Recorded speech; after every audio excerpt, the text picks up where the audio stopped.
దానము నువ్వే నా జీవాధారము నువ్వే నా ప్రాణాధారము నువ్వే నా జీవాధారము నీతో ఉంటే జీవితం బాధేదైన పువ్వుల కుసుమం నీతో ఉంటే జీవితం వేదనైన రంగుల పయనం నువ్వే నా ప్రాణాదానము నువ్వే నా జీవాధారము. హల్లెలూయా.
నీకన్నా లోకాన నాకెవరున్నారయ్యా నాకున్న తోడు నీడ నీవేసయ్యా నీకన్నా లోకాన నాకెవరున్నారయ్యా నాకున్న తోడు నీడ నీవేసయ్యా నీలా ప్రేమించేవారు ఎవరున్నారయ్యా నీలా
హల్లెలూయా.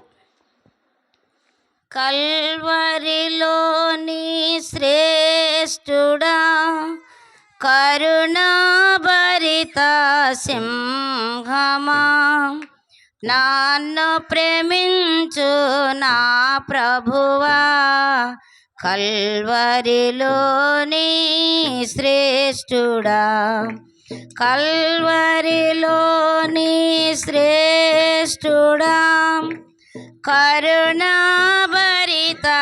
సింహమా, నన్ను ప్రేమించు నా ప్రభువా, కల్వరిలోని శ్రేష్ఠుడా. పాపులకై దిగివచ్చువాడం, ప్రాణదానము కలిగివడం, పాపులకై దిగివచ్చువాడం, ప్రాణదానము కలిగివడం, నీవే అద్భుత దేవుడవు,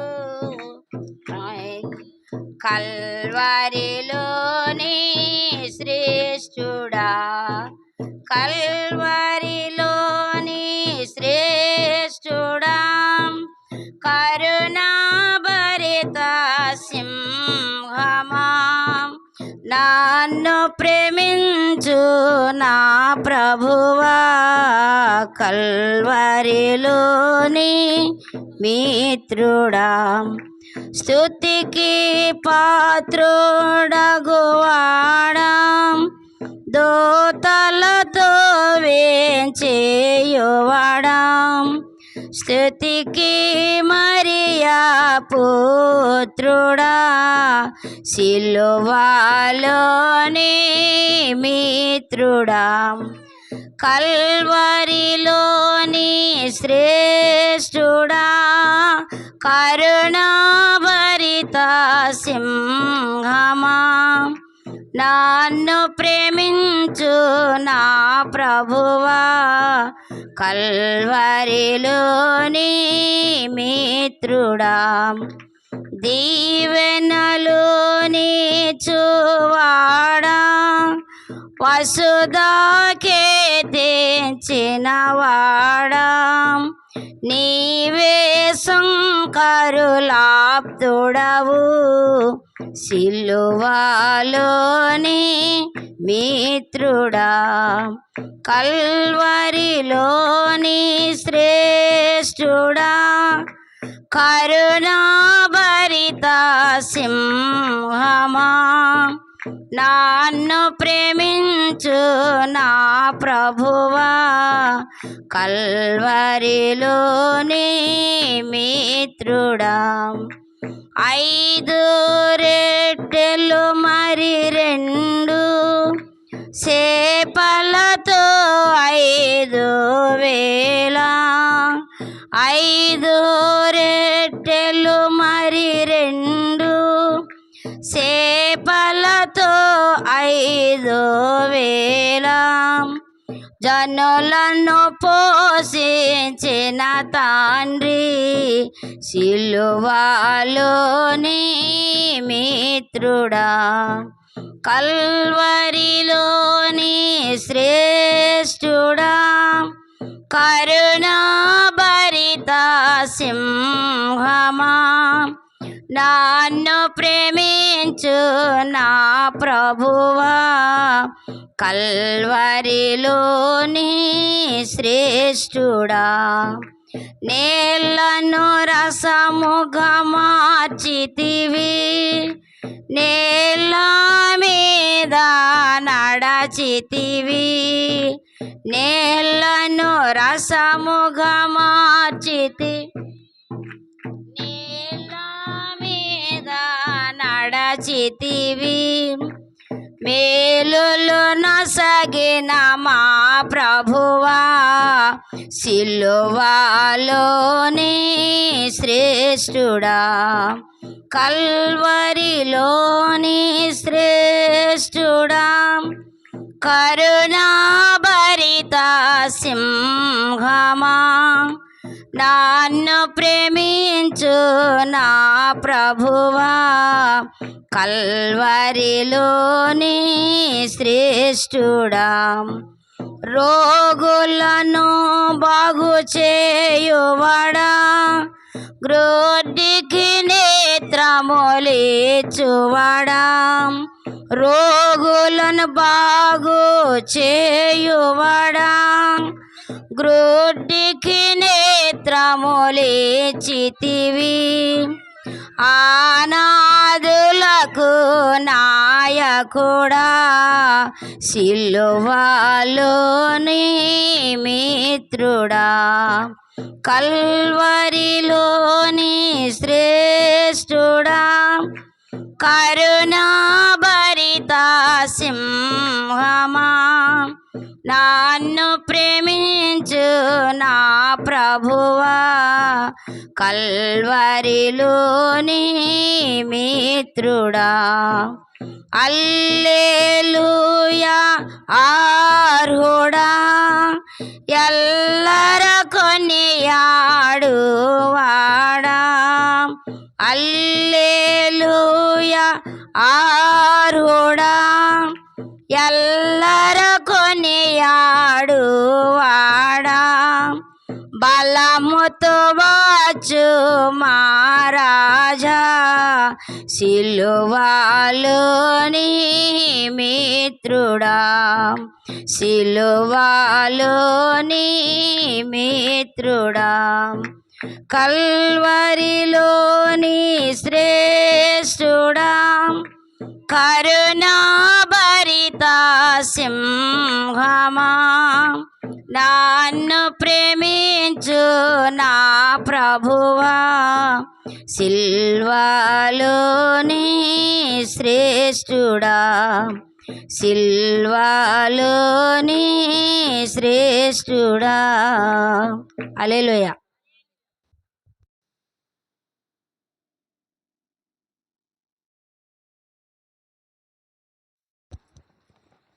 హల్లెలూయా. స్తుతించెదము, కీర్తించెదము, ఆరాధించెదము, గీతం పాడి నాట్యం చేసి నిన్ను భజించెదము. స్తుతించెదము, కీర్తించెదము, ఆరాధించెదము, గీతం పాడి నాట్యం చేసి నిన్ను భజించెదము. ఓసన్నా జయం జయం, ఓసన్నా జయం జయం, ఓసన్నా జయం జయం, ఓసన్నా జయం జయం. స్తుతించెదము, కీర్తించెదము, ఆరాధించెదము, గీతం పాడి నాట్యం చేసి నిన్ను భజించెదము. ఆశ్చర్యకరుడవు నీవే, ఆలోచనకర్తవు నీవే, బలవంతుడవు, శాంతి ప్రదాతవు నీవే యేసయ్యా. ప్రేమించేవాడవు నీవే, కరుణించేవాడవు నీవే, పరిశుద్ధుడవు, పరిపూర్ణుడవు నీవే యేసయ్యా. ఆశ్చర్యకరుడవు నీవే, ఆలోచనకర్తవు నీవే, బలవంతుడవు, శాంతి ప్రదాతవు నీవే యేసయ్యా. ప్రేమించేవాడవు నీవే, కరుణించేవాడవు నీవే, పరిశుద్ధుడవు, పరిపూర్ణుడవు నీవే యేసయ్యా. తరములు మారిన, యుగములు మారిన, మారని వాడవయా. నింగి నేల ఐక్యం అయినా మరువని వాడవయా. తరములు మారిన, యుగములు మారిన, మారని వాడవయా. నింగి నేల ఐక్యం అయినా మరువని వాడవయా. ఓసన్నా జయం జయం, ఓసన్నా జయం జయం, ఓసన్నా జయం జయం, ఓసన్నా జయం జయం. స్తుతించెదము, కీర్తించెదము, ఆరాధించెదము, గీతం పాడి నాట్యం చేసి నిన్ను భజించెదము. స్తుతించెదము, కీర్తించెదము, ఆరాధించెదము, గీతం పాడి నాట్యం చేసి నిన్ను భజించెదము. నిజమైన దేవుడ నీవే, రుజువైన వాడవు నీవే, మార్గం సత్యం జీవం మోక్షం నీవే యేసయ్యా. బ్రతికించే వాడవు నీవే, బ్రతుకునిచ్చు వాడవు నీవే, సిలువలో ప్రాణం దానం చేసిన దాతవు నీవయ్యా. నిజమైన దేవుడ నీవే, రుజువైన వాడవు నీవే, మార్గం సత్యం జీవం మోక్షం నీవే యేసయ్యా. బ్రతికించే వాడవు నీవే, బ్రతుకునిచ్చు వాడవు నీవే, సిలువలో ప్రాణం దానం చేసిన దాతవు నీవయ్యా. దప్పిన గొర్రెలు మందలు చేర్చే కాపరి నీవయ్యా. ప్రాణం పూసే దశలో మాకు ఊపిరి నీవయ్యా. దప్పిన గొర్రెను మందలు చేర్చే కాపరి నీవయ్యా. ప్రాణం పూసే దశలో మాకు ఊపిరి నీవయ్యా. ఓ సన్నా జయం జయం, ఓ సన్నా జయం జయం, ఓ సన్నా జయం జయం, ఓ సన్నా జయం జయం. స్తుతించెదము, కీర్తించెదము, ఆరాధించెదము, గీతం పాడి నాట్యం చేసి నిన్ను భజించెదము. స్తుతించెదము, కీర్తించెదము, ఆరాధించెదము, గీతం పాడి నాట్యం చేసి నిన్ను భజించెదము. హల్లెలూయా. హల్లెలూయా.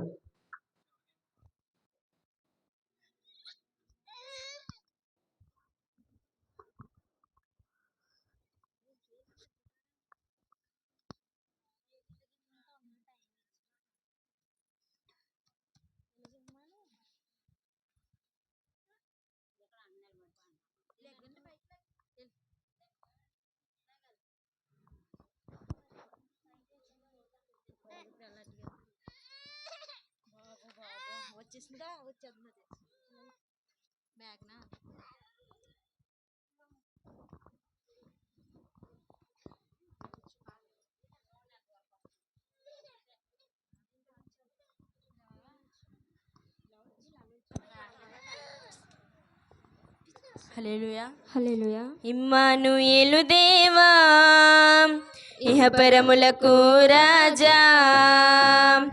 ఇమ్మానుయేలు దేవా, ఇహపరములకు రాజా.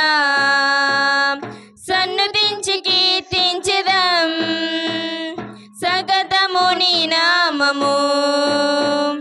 సన్నుతించి కీర్తించెదం సగతము నీ నామము. హల్లెలూయా రాధ్యుడా, హల్లెలూయా స్తుతి పాత్రుడా, హల్లెలూయా అభిషక్తుడా, హల్లెలూయా అభివందనం. హల్లెలూయా రాధ్యుడా, హల్లెలూయా స్తుతి పాత్రుడా, హల్లెలూయా అభిషక్తుడా, హల్లెలూయా అభివందనం. ఇమ్మానుయేలు దేవా, ఇహపరములకు రాజా. ఇమ్మానుయేలు దేవా, ఇహపరములకు రాజా. ఆది అందు వాక్యమై ఉన్నావు, ఆ వాక్యము నేనని చెప్పావు. ఆది అందు వాక్యమై ఉన్నావు, ఆ వాక్యము నేనని చెప్పావు. మా వెలుగు మార్గం నీవే దేవా, నిత్య జీవము నీవేనయ్యా. మా వెలుగు మార్గం నీవే దేవా, నిత్య జీవము నీవేనయ్యా. హల్లెలూయా రాధ్యుడా, హల్లెలూయా స్తుతి పాత్రుడా, హల్లెలూయా అభిషక్తుడా, హల్లెలూయా అభివందనం. హల్లెలూయా రాధ్యుడా, హల్లెలూయా స్తుతి పాత్రుడా, హల్లెలూయా అభిషక్తుడా, హల్లెలూయా అభివందనం. ఇమ్మానుయేలు దేవా, ఇహపరములకు రాజా. ఇమ్మానుయేలు దేవా, పరములకు రాజా, రాజులకు రాజు నీవేనయ్యా, జనులందరి జీవాధిపతి నీవయ్యా. రాజులకు రాజు నీవేనయ్యా, జనులందరి జీవాధిపతి నీవయ్యా. మా యోగక్షేమము నీవేనయ్యా, మా స్తుతి గానము నీకేనయ్యా. మా యోగక్షేమము నీవేనయ్యా, మా స్తుతి గానము నీకేనయ్యా. హల్లెలూయా ఆరాధ్యుడా, హల్లెలూయా స్తుతి పాత్రుడా, హల్లెలూయా అభిషక్తుడా, హల్లెలూయా అభివందనం. హల్లెలూయా ఆరాధ్యుడా, హల్లెలూయా స్తుతి పాత్రుడా, హల్లెలూయా అభిషక్తుడా, హల్లెలూయా అభివందనం. ఇమ్మానుయేలు దేవా, ఇహపరములకు రాజా, ఇమ్మానుయేలు దేవా, ఇహపరములకు రాజా. హల్లెలూయా.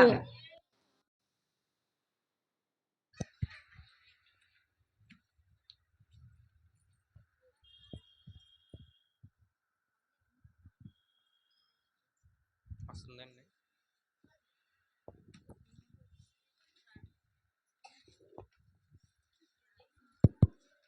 వాక్య భాగం చదువుదామండి.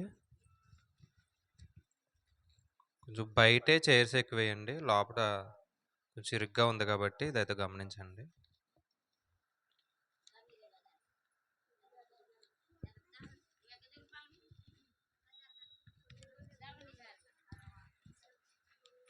కొంచెం ఈ పక్కన కూడా కూర్చోండి, ఎవరన్నా యవనస్తులు వస్తే ఈ పక్కన కూర్చో. వాక్య భాగం చదువుదాం. ఎఫ్సీలకు రాసిన పత్రిక 5వ అధ్యాయము 1 నుండి 11 వచనాలు వి భారతి గారు, అయితే వారు రాలేదు కాబట్టి మేఘన వచ్చి చదువుతుంది. ఎఫ్సీలకు రాసిన పత్రిక 5వ అధ్యాయం 1 నుండి 11 వచనాలు మేఘన వచ్చి చదువుతుంది. తర్వాత మరి యొక్క కూడిక ఎందుకొరకైతే ఏర్పాటు చేశారో, అయితే కుటుంబ సభ్యులు వారి యొక్క మేలుని తెలియపరిచిన తర్వాత ప్రార్థన కుమారి గారు దయతో సిద్ధపడి ఉండాలి.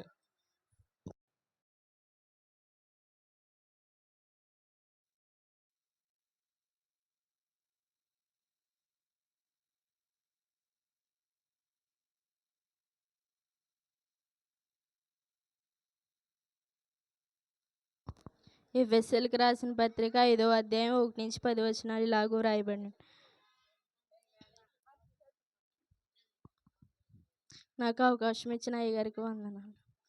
కావున మీరు ప్రియులైన పిల్లల వలె దేవుని పోలి నడుచుకునిడి. క్రీస్తు మిమ్మును ప్రేమించి పరిమళ వాసనగా ఉండుటకు మన కొరకు తన్ను తాను దేవునికి అర్పణముగా బలిగాను అర్పించుకొనెను. అలాగుననే మీరును ప్రేమ కలిగి నడుచుకునుడి. మీలో జారత్వమే కానీ ఏ విధమైన అపవిత్రయే కానీ లోభత్వము కానీ వీటి పేరైనను ఎత్తకూడదు. ఇదే పరిశుద్ధులకు తగినది. కృతజ్ఞతా వచనమే మీరు ఉచ్చరింపవలెనని కానీ మీరు బూతులైనను పోకిరి మాటలైనను సరసోక్తులైనను ఉచ్చరింపకూడదు. ఇవి మీకు తగదు. వ్యభిచారి అయినను అపవిత్రుడైనను విగ్రహారాధికుడైనను లోభి అయినను క్రీస్తు యొక్కయు దేవుని యొక్క రాజ్యమునకు హక్కుదారుడు కాడని సంగతి మీకు నిశ్చయముగా తెలియను. వ్యర్థమైన మాటల వలన ఎవడు మిమ్మల్ని మోసపరచనీయడు. ఇట్టి క్రియల వలన దేవుని ఉగ్రత అవిధేయులైన వారి మీదికి వచ్చును గనుక మీరు అట్టి వారితో పాలివారై ఉండకుడి. మీరు పూర్వమందు చీకటై ఉంటిరి, ఇప్పుడైతే ప్రభువునందు వెలుగై ఉన్నారు.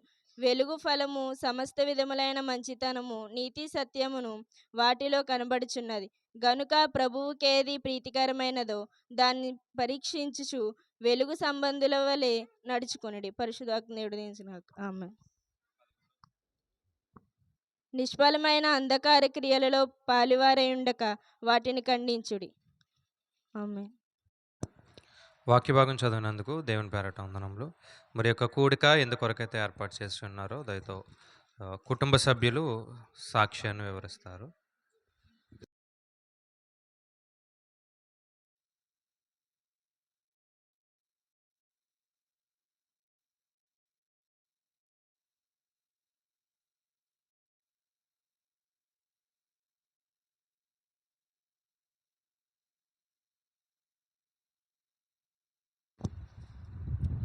దేవుడి నామానికి వందనాలండి. అయ్యగారికి పెద్దమ్మ గారికి వందనాలు. వచ్చిన సంఘానికి అందరికీ వందనాలండి. దేవుడి సంవత్సరం అంతా నన్ను ఎంతగానో కాసి కాపాడాడండి.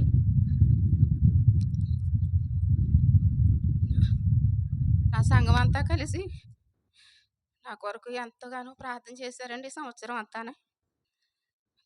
దేవుడు మరి అయ్యగారు సంఘం అంతా కలిసి నా కొరకు ఎంతగానో మొరపెట్టారు. సంవత్సరం అంతా కూడా జ్ఞాపం చేసుకుని మీకు అందరికీ నా హృదయపూర్వక వందనాలు చెల్లించుకుంటున్నానండి. దేవుడు మీరు అడిగారండి, దేవుడు నా పట్ల కార్యం చేశాడు. నేను చనిపోయిన స్థితిలోంచి దేవుడు నన్ను బ్రతికించి మళ్ళా నాకు పునర్జన్మనిచ్చండి. మళ్ళీ మీ మధ్యకి నన్ను తోడుకొచ్చాడండి. నేను అసలు ఇలా ఉంటాను అనుకోలేదండి. మీ మధ్యకి వస్తానని అనుకోలేదు. చనిపోయేప్పటికి మర్చిపోదురండి నన్ను. అంత బలహీనం అయిపోయానండి. సంవత్సరం అంతా ఎంతో బాధ అండి, లేకలేని పరిస్థితి. తిరిగితేనే నేను ఇలాగ అయిపోయానండి. నేను అసలు ఇలాగ అవుతుందని అనుకోలేదు. మరి రొమ్మ ఆపరేషన్ చేయించుకున్నప్పటి నుంచి 7 సంవత్సరాలు దేవుడు ఎంతగానో కాసి కాపాడాడు. పని కూడా 2 సంవత్సరాలు పని కూడా చేశానండి. సంవత్సరం పని చేశాక 2వ సంవత్సరం ఒత్తిడికి కాలు చేరి పడిపోయాను. అక్కడ పడిపోతాం, మళ్ళీ ఇక్కడ వంటగదులు కట్టుకుంటాం. ఇక్కడికి వచ్చి అన్నీ నారుకుంటుంటే ఇక్కడ 2 సార్లు అండి పడిపోయాను, కుదపడిపోయాను. అలా వారంలో 3 సార్లు కుదపడిపోయానండి. అప్పుడు ఒక వారం రోజులకి జ్వరం వచ్చింది. ఆ జ్వరం వస్తే మా అమ్మాయికి ఫోన్ చేశానండి, లేగలేదు రోజంతా. మా అల్లుడు అక్కడ ధాన్యం ఎండ పెడతా మా అల్లుడు వచ్చి తీసుకెళ్ళాడండి. తీసుకెళ్తేప్పుడు అక్కడ ఆర్ఎంపీ దాటతో చేయించారు, తగ్గలేదు. మళ్ళీ రామచంద్రపురం తీసుకెళ్ళి జాయిన్ చేశారండి ధర్మ హాస్పిటల్లో. టైఫాయిడ్ జ్వరం అని 10 రోజులు అక్కడే ఉంచారు. నాకు ఇలాగే ఈ ఆపరేషన్ అయిందండి అంటే అప్పుడు మళ్ళీ కాకినాడ పంపించారండి. కాకినాడ ధర్మ హాస్పిటల్కి అక్కడ టెస్టులు అవి చేశారు. అసలు క్యాన్సర్ సంబంధించింది ఏమీ లేదమ్మా, అంతా బాగుంది, నీకు ఒళ్ళు అలిసి నీకు జ్వరం వచ్చింది, నీకు అన్నీ బాగున్నాయి అని పంపించేశారండి. నేను బాగానే ఉన్నాను కదండి. మళ్ళీ సంతోషంగా వచ్చి నేను పనికి వెళ్ళిపోయానండి. మళ్ళీ సంవత్సరం అంతా పని చేసేసాను. చేతిలోకి మొన్న పండగ నెల కాడి నుంచి మళ్ళీ నాకు బాగోలేదండి. పండగ నెల కాడి నుంచి కోలంతా లాగేసి అలాగే బాధపడుతుంటే పండగ పిల్లలు వచ్చండి, వాళ్ళే వండుకుని వాళ్ళే చేసేవారు. నేను అసలు ఏ పని చేయలేకపోయేదాన్ని. కోపలింటికి వెళ్ళి మొత్తం పడుకుంటాం. అమ్మ హాస్పిటల్కి వెళ్ళానా సరే నేను లెక్క చేయలేదండి. మా తోడుకోళ్ళ గారు పిల్లలు కూడా చెప్పేవారు, పెద్దమ్మ చాలా బాధపడిపోతున్నావు కదా హాస్పిటల్కి వెళ్ళంటే, అదే తగ్గుతుంది లేరా అనేసి ఆ ట్యాబ్లెట్ ఈ ట్యాబ్లెట్ వేసుకుని అలాగే పనికి వెళ్ళిపోయేదానండి. పనికి వెళ్ళిపోయింది. అప్పుడు మార్చి నెలలోకి నాకు బాగా ఎక్కువైపోయిందండి. నేను మెడిసిన్ పెట్టేసి 10 రోజులు రాననేసి మార్చి నెల 1వ తారీఖున డబ్బులు తీసుకుని నేను వెళ్తాం జరిగిందండి హాస్పిటల్కి. ద్రాక్షారం ఎముకల డాక్టర్ దగ్గరికి వెళ్ళి అక్కడ స్కాన్ ఎక్స్రే తీయించుకున్నానండి. నరం నొక్కిందమ్మా, నువ్వు రెస్ట్ తీసుకోవాలా, ఓ 15 రోజులకు మందులు రాస్తున్నాను, వాడాకరా బెల్ట్ రాస్తానన్నారండి. అప్పుడు 15 రోజులు ఇంటికి వచ్చిందా మాకు ఇదే రోజులండి ప్రార్థన జరుగుతున్నాయి. నాకు 20 రోజులు కూడా నేను ప్రార్థనకే ప్రతిరోజు వచ్చేదాన్ని. పైన పెట్టేవారు అందరూ ప్రార్థన, పైకి ఎక్కేసేదాన్ని. ఆ ద్రాక్షారంగా ఆయన రాసిన మందులు వేసేసుకుని అవి వచ్చేసేదానండి. అలాగే నాకు ఎక్కువైపోయిందండి. 20వ తారీఖుని ఇంకా నాకు బాగా ఎక్కువైపోయి ఉంచలేని పరిస్థితి, ఇంటికాడ వంట చేసుకోలేని పరిస్థితి అండి. అలాగే బాగాలేదండి. అసలు 2 రోజులు కూడా వంట చేసుకోలేదండి. అలాగే అన్నం వండుకుని పెరుగు ఏదోటి వేసుకుని తినేసి అలా కాలక్షేపం చేసేదానండి. బాధ ఎక్కువైపోయి అయ్యగారితో ప్రార్థన చేయించుకున్నాడు. 20వ తారీఖున నైటు కొల్లి వెంకటలక్ష్మి గారు పెట్టించుకున్నారండి. ఆ రోజుతో మళ్ళీ నేను రాలేదండి. ఆ రోజు అయ్యగారితో ప్రార్థన చేయించుకుని, అయ్యగారు నాకు కాలు బాధ వచ్చేస్తాను, అసలు నిలబడలేకపోతున్నాను, ప్రార్థన చేయండి అయ్యగారు, బెల్ట్ వేస్తానన్నారే. నేను చూస్తే ఈ ఆపరేషన్ చేయించుకుని అదేమో నొక్కేస్తుంది, ఏమవుతుంది ఏంటంటే, ఏం భయపడకమ్మా బాగానే ఉంటారు మీరు, వెళ్ళండి అమ్మ జాగ్రత్తగా. నేను అయ్యగారు ప్రార్థన చేసి పంపించారండి. మా అమ్మాయిని అలా రమ్మని అక్కడ ద్రాక్షారం చూపించుకుని ఆయన బెల్ట్ రాస్తే అది అట్టుకుని మందులు అట్టుకుని మళ్ళీ నేను ఇంటికి వెళ్తాం జరిగిందండి. వాళ్ళ ఇంటికి 21న వెళ్ళానండి. మళ్ళీ 22న ఇంకా నేను లేగలేదండి. అసలు ఇంక లేచి ఓపిక లేదండి. మంచం ఇలా లేగుతుంటే కాలు అంతా తిమ్మిరి వచ్చే సూదులతో పొడిచేసినట్టు సట్లో పొడిచేసిద్దండి కాలు. అంత బాధపడిపోయి ఇంక నేను ఇంకా అసలు లేగలేదండి. లేకపోతే అప్పుడు మా పాపకి ఎవరో చెప్పారంటే, మాసారం డాక్టర్ గారు ఉన్నారే, దాన్ని మొత్తం చేస్తారే, అక్కడ ఉమ్మ పొద్దు మందులు అవి నాటి మంది ఇస్తారు, వాళ్ళు తీసుకెళ్ళమన్నారు అంటండి. అక్కడికి తీసుకెళ్ళిందండి మా పాప ఆటో కట్టించుకొని. ఆయన ఇంగ్లీష్ మందులు అవి కూడా ఇచ్చారండి. అవి ఇంగ్లీష్ మందులు పక్కన పెట్టండి, మా పొద్దు మాత్రలోనే అరుకు ఇచ్చారండి. అరుకు తాగానండి. నాకు పడలేదండి. కాళ్ళు చేతులు చల్లబడిపోయి ఇంకా నాకు చాలా ప్రమాదం అయిపోయిందండి, వాంతులు అయిపోయి. అప్పుడు ఆయనకు ఫోన్ చేస్తే, మానేయండి అమ్మ, చదువుకున్న వేసుకుంటుంది ఆవిడ అనేసి అన్నారు. ఇంక నేను అవి వేసుకోకుండా ఇంకా ఇక్కడికి మళ్ళీ వచ్చేసానండి. నేను ఏప్రిల్ నెలలో 4వ తారీఖున వచ్చాను ఇక్కడికి. మళ్ళీ ధర్మ హాస్పిటల్ కూడా తీసుకెళ్ళిందండి. అక్కడి నుంచి ధర్మ హాస్పిటల్ తీసుకెళ్ళి అసలు ఏమంటారో ఏటనేసి అన్నారండి. వాళ్ళు ధర్మ హాస్పిటల్ తీసుకెళ్తే ఎక్స్రే చూసి అన్నారండి, ఇవిడికి ఆపరేషన్ పడుతుంది, కాకినాడ తీసుకుపోండి, అంబులెన్స్ ఇస్తాం, ఇక్కడ ట్రీట్మెంట్ జరగదు, అక్కడ ఉంటాయండి మూపులు అని అన్నారండి. అయినా మా అమ్మాయి నేను అన్నాను తీసుకోవద్దు, ఇంటికి వెళ్ళిపోవచ్చు, ఏదోటి చేస్తా ఏదోటి అవుతుంది, దేవుడే ఉన్నాడు బాగు చేస్తాడు, నాకైతే ఆపరేషన్ కాడ నేను చేయించుకోను, కాకినాడ వద్దనేసి ఇక్కడికి వచ్చేసామండి. ఇక్కడికి వచ్చేసాక అప్పుడు ఇక్కడికి వచ్చేసాక ఇంక లేగలేదండి 20 రోజులు కూడా నేను అలాగే మంచం మీద బాధపడతావు. ఈ దాక్షారం రాసిన ఆయన మందులు, మాసారం దాట రాసిన గారి మందులు అవి వాడతా నేను ఇంకా అలాగే 20 రోజులు అలా మంచం మీద గడిపేసానండి. గడిపేశాక ఇంకా బాధ ఎక్కువైపోయిందంటే అసలు నడిచి బాత్రూమ్కి వెళ్ళలేని పరిస్థితి అండి. మా పిల్లల్ని పట్టుకుని ఏలపడిపోయేదాన్ని. మా తోడుకోళ్ళ గారి పిల్లలు కూడా సాంబెట్టి తీసుకెళ్ళేవారు. అయినా నాకు బాధ అంటే చాలా బాధ. తెల్లవారులు పూట వచ్చేసింది, ఎంతో బాధపడిపోయేదాన్ని. ఏటి ప్రభు ఎలాగ ఉంటుంది అనేసి నా తండ్రి అని అలాగే ప్రార్థన చేసుకునేదాన్ని, నిద్రపోయేదాన్ని కాదండి. అప్పుడు చూస్తే హాస్పిటల్కి వెళ్దామంటే డబ్బులు లేవు. అప్పుడు మళ్ళీ సరుకు తాకట్టు పెట్టుకుని కృపానందం బావగారిని ఆటో కట్టమనండి. అప్పుడు వెళ్తుంటే కమలక్క ఏదో పని మీద వేరే పని మీద వచ్చిందండి. నా బాధ చూసి ఆ అక్క హాస్పిటల్ కూడా వచ్చండి, ఎక్స్రే కట్ట చేసేటప్పుడు బల్లెక్కిచ్చి దగ్గరుండి ఆ అక్క మరి ఎంతో ఏడ్చిందండి నన్ను చూసి. చెల్లెలు ఏడకో బాధపడకు నీకు తగ్గిపోద్దని ప్రార్థన చేసిందండి, బలపడకు. అలాగే అక్క బావగారు కూడా చాలా అక్కడ సాయం చేశారని చూపించారు ఇద్దరు కూడా. ఆ అక్క బావగారికి వందనాలు చెల్లించుకుంటున్నాను. అప్పుడు 15 రోజులకి అదే చెక్కమే పడుకోవాలా, ఇవిడికి నరం నొక్కింది అన్నారండి ఎక్స్రేలోని. చెక్కమే పడుకుని మందులు వాడండి, మళ్ళీ 10 రోజులు పోయాక రమ్మన్నారండి. 10 రోజులు పోయాక రమ్మంటే అప్పుడు వచ్చి చెక్కమే పడుకోవాలంటే చెక్కలేదు, దేని మీద పడుకోవాలన్నప్పుడు డబ్బులు చూస్తే సరుకు తాగటెట్టుకొచ్చినాయి, అయిపోయినాయి, డబ్బులు తక్కువగా ఉన్నాయి, మంచంకి రావు, పెద్ద మంచం కొంటే మనం సరిపోము. ఇప్పుడు అలాగంటే ఇవ్వని కట్టిన మంచం అడుగుదాం అన్నప్పుడు అక్క చెల్లె డబ్బులు లేకపోతే అల్లుడు డబ్బులు నా దగ్గర ఉన్నాయి, నేను ఇస్తాను కొనుక్కొని ఉన్నప్పుడు ఇద్దిగాని అంతండి. అప్పుడు కూడా ఆ యొక్క డబ్బుల విషయంలో కూడా సాయం చేసిందండి. ఆ యొక్కడికి చాలా వందనాలు చెల్లించుకుంటున్నాను. ఆ బావగారికి కూడా ఆ కొనుక్కుని వచ్చాకండి, అది తెచ్చుకుని పడుకున్నాకండి ఇంక నేను వారం రోజులు పడుకున్నానండి. ఈ కుడికాలుకి నరం నొక్కింది, ఎడంకాలుకి వచ్చేసిందండి. ఎడంకాలుకి వచ్చేసండి కాలు అంతా ఎడంకాలు సట్లో నుంచి పొడిచేసేదండి. సట్లో నుంచి ఇక్కడ ఎముకాడి నుంచి అండి పడుకోలేకపోయేదండి అండి.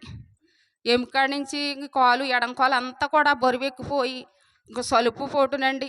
ఎడంకాలు పక్కన పడుకోలేకపోయింది, కుడిపోయి పడుకోలేకపోయేదండి అండి, ఎల్లకెదలా పడుకోలేకపోయేదండి అండి. ఇంకా వారం రోజులు ఎంత బాధపడ్డానంటే అండి, ఇంకా 2 కాళ్ళకి నడడానికి కూడా ఎంత బాధ అంటే ఇంకా లేగలేని పరిస్థితిలో అలాగే అయిపోయానండి.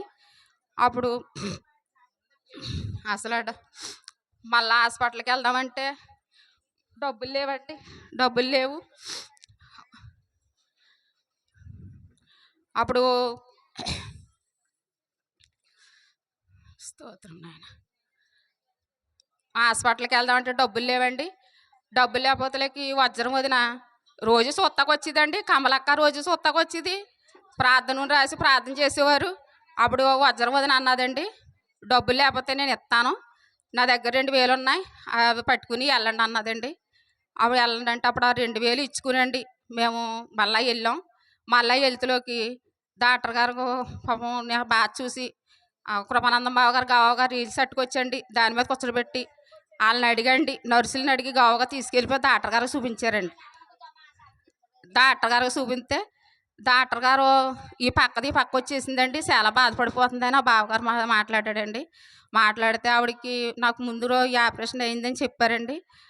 ఈవిడ స్కానింగ్ చేయించుకురామనండి, ఎంఆర్ఐ స్కానింగ్ చేయించుకొస్తేనే కానీ నేను ఏం చెప్పలేను, ట్రీట్మెంట్ చేయలేను నేను, ఆవిడ ఆల్రెడీ ముందు ఆపరేషన్ అయింది కదా, దాన్ని బట్టి వచ్చింది, ఎందుకు వచ్చిందో ఆపరేషన్ ఎంఆర్ఐ స్కానింగ్ చేయించుకుంటారంటే అప్పుడు చేస్తానని అన్నారండి.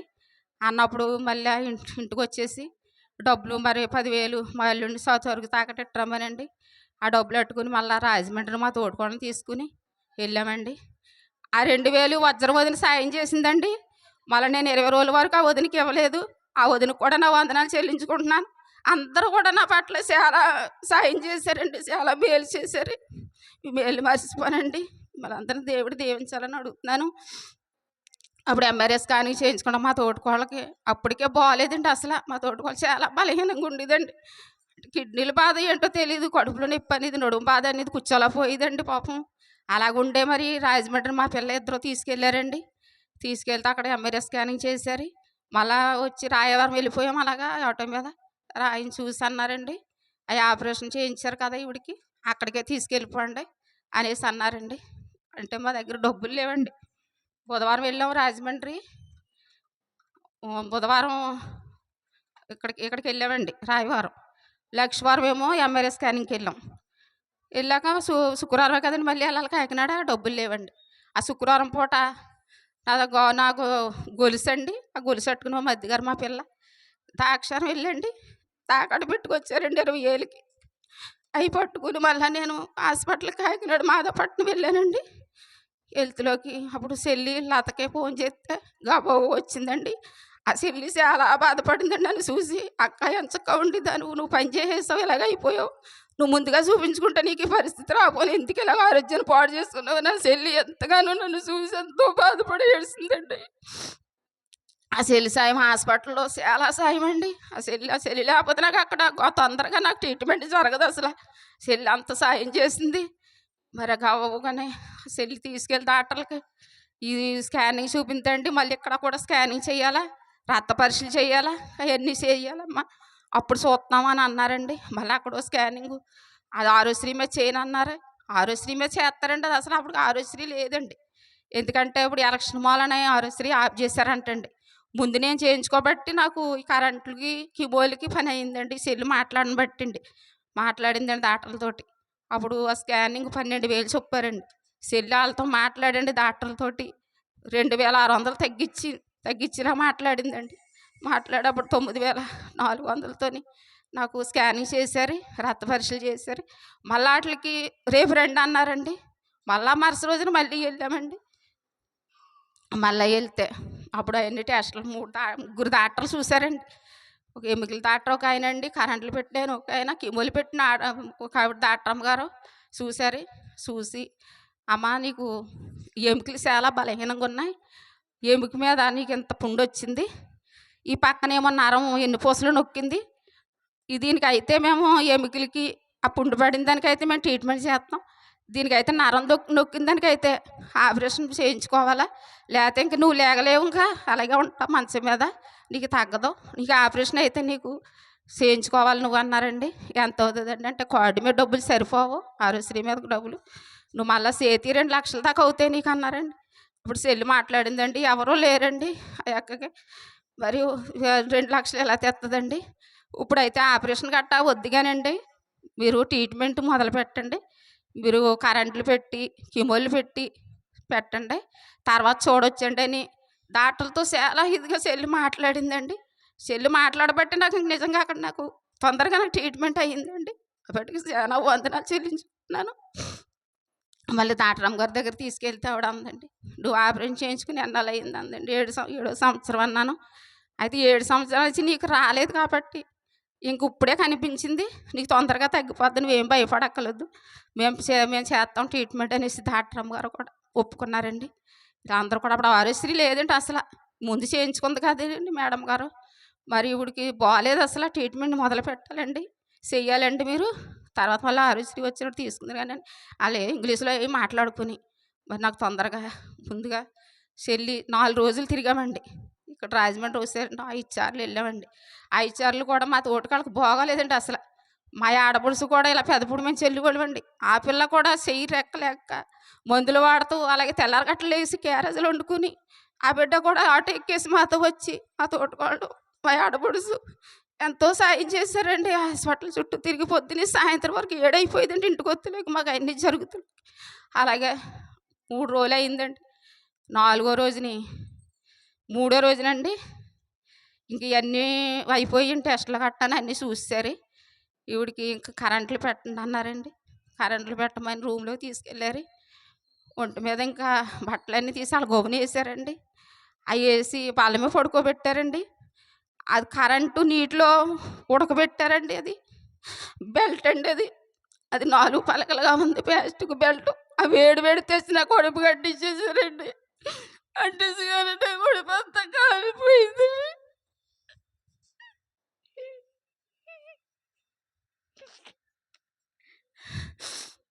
నా కడుపు అంతా కాలిపోయిందండి. బాబోయ్ అని అది కానీ బాబోయ్ అన్నారండి.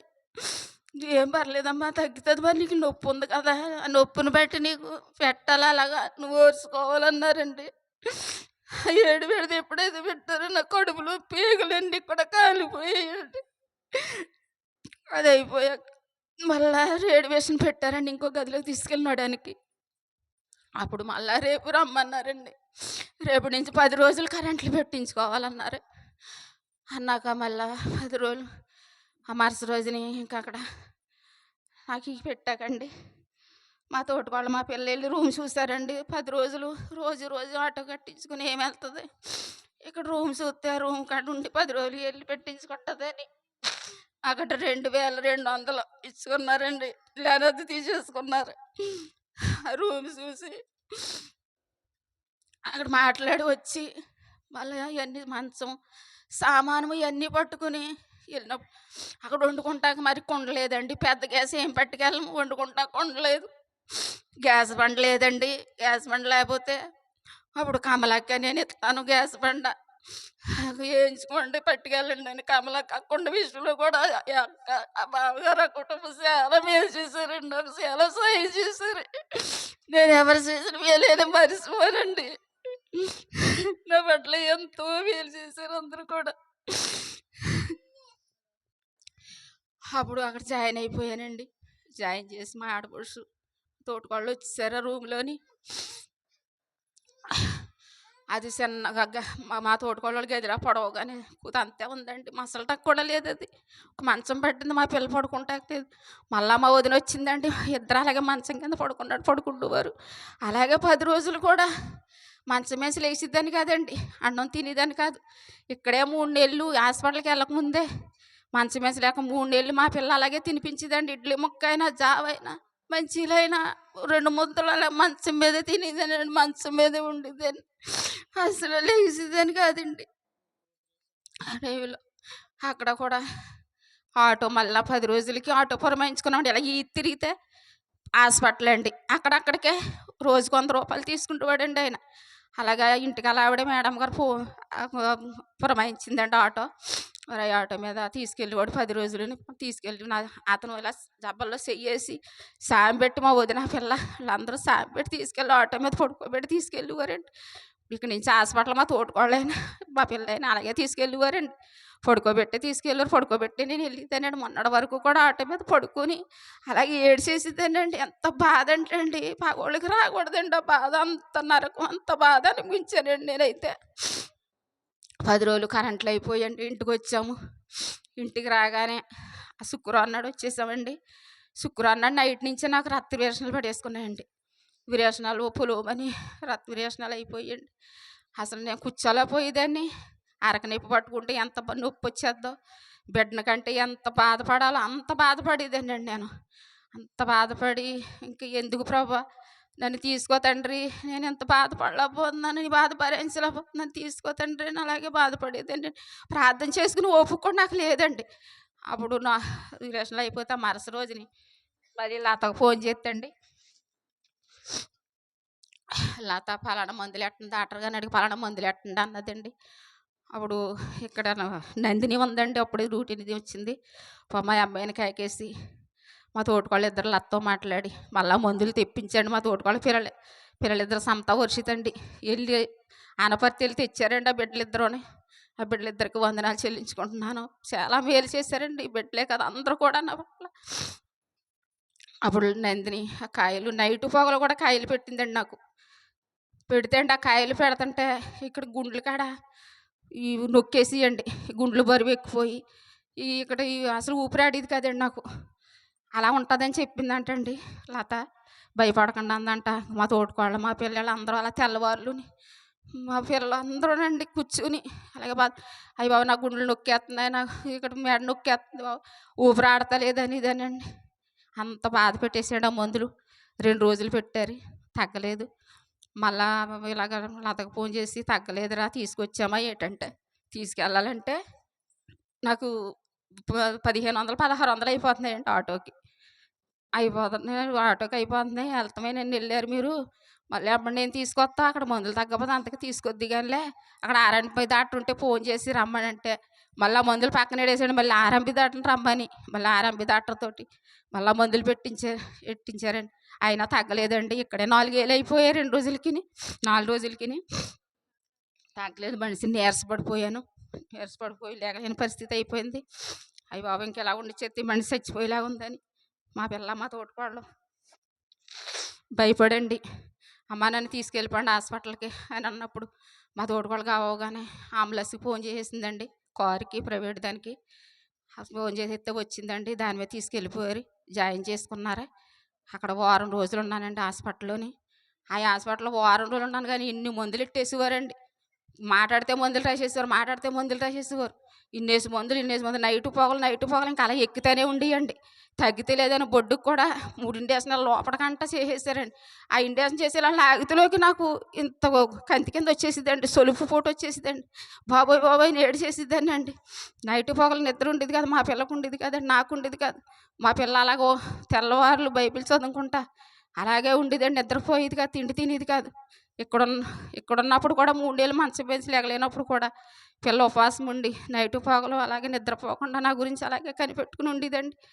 నేను "ఎందుకు ప్రభా ఈ బతుకు, తీసుకొని ఆయన, నేను బాధ భరాయించలేకపోతున్నానని" ఏడ్చేటప్పుడు, "అమ్మ నువ్వు తీసుకోమని అడుగుతున్నా, మేమేమైపోతాం నా పిల్లలతోనని." నా కూతురు ఎంతో ఏడిచేదండి. ఇద్దరం కూడా అలాగే ఏడుస్తూనే ఉండేవాళ్ళం ఇంట్లోని. మా తోడుకోళ్ళ పిల్లలు వచ్చే వరకు సేపు కూర్చుని వెళ్ళిపోయేవారండి. తెల్లవారులు ఉండలేరు కదండి, ఈ పిల్లకి అలాగ తప్పదు. తెల్లవారులు నా కూతురు నిద్రపోకుండా ప్రార్థన చేసి నా కూతురు దేవుడిని అడిగిందండి నన్ను బ్రతికించమని. నేనైతే మాత్రం తీసుకోమనే ప్రార్థన చేశానండి. నా పట్ల దేవుడి చిత్తమేందో నాకు తెలీదు, మరి ఆయన నా కొరకు ఏం ఆశిస్తున్నాడో నాకు తెలియదండి. నేను ఒకటే, ప్రభా మీ సాక్షిగా ఉండాలి, నేను మీలోనే నేను జీవించాలని నేను కోరుకుంటున్నాను. బతికింతే మీ కొరకే, చనిపోయినా మీ కొరకే ప్రభా. ఆయన మీరు అయితే తీసుకుంటలేదు నన్ను బాగు చేయ తండ్రి, పరిపూర్ణ ఆరోగ్యాన్ని ఇయ్యి, మీ సేవలో నన్ను వాడుకో మీ సాక్షిగానని ఆ ప్రార్థన చేసుకుంటా కూడా నాకు అసలు ఓపిక లేదండి. అప్పుడు అలాగా వారం రోజులు ఉన్నామండి. ఆ వారం రోజులు ఉండేటప్పటికి వెళ్ళి జాయిన్ అవ్వమండి. ఇక్కడి నుంచే మేము 20,000 ఫైన్ పట్టుకెళ్ళాం. డబ్బులు సరిపోలేదండి, కౌంట్లో కట్టించేసుకునేవారు అంతమానిని. డబ్బులు సరిపోతలేదంటే మా అన్నయ్య వాళ్ళు వచ్చేవారండి చూస్తాకే. ఇంకా ఓ రోజు మా అన్నయ్య వాళ్ళు వచ్చేవారు, ఓ రోజు వదిన వాళ్ళు వచ్చేవారు, ఓ రోజు మేనళ్ళు వచ్చేవారు. అలాగే వారం రోజులు కూడా అలా తిరిగారండి వాళ్ళు. డబ్బులు సరిపోతాయంటే 23,000 పట్టుకొచ్చి ఇచ్చారండి మా అన్నయ్య వాళ్ళు ఇద్దరుని. తర్వాత అవి కూడా సరిపోతలేదండి, రేపు పంపించేస్తారనగా డబ్బులు వద్దేలేవండి, డబ్బులు కట్టమంటున్నారు అక్కడ. ఏం చేయాలి ప్రభా, డబ్బులు సరిపోతలేదని, పిల్ల డబ్బులు లేవు, ఏం చేయాలని పిల్ల బాధపడి, అప్పుడు నేను అలాగే మంచం పడుకుని, ఏంటి ప్రభా ఈ పరిస్థితి, 45,000 ఎంత తెచ్చావు సరిపోలేదు, ఇంకేం చేయాలి తండ్రి అని అలాగే నేను మంచం మీద మందులు ఎక్కింతని అలాగే బాధపడేదాన్ని. తిండి తినలేదండి, వారం రోజులు తిండి లేదండి నాకు. జావ పట్టుకొచ్చేవారండి, ఆ జావతో అయితే జావ వెళ్ళిపోయేదండి. ఎంత నొప్పి అంటే అండి, ఆ నొప్పి వచ్చేటప్పుడు ఇంక నేను సరిపోతానేమో అనుకుంటేదండి అండి. దేవుడు మరి అలా నిలబెట్టాడండి ఈ ప్రాణం.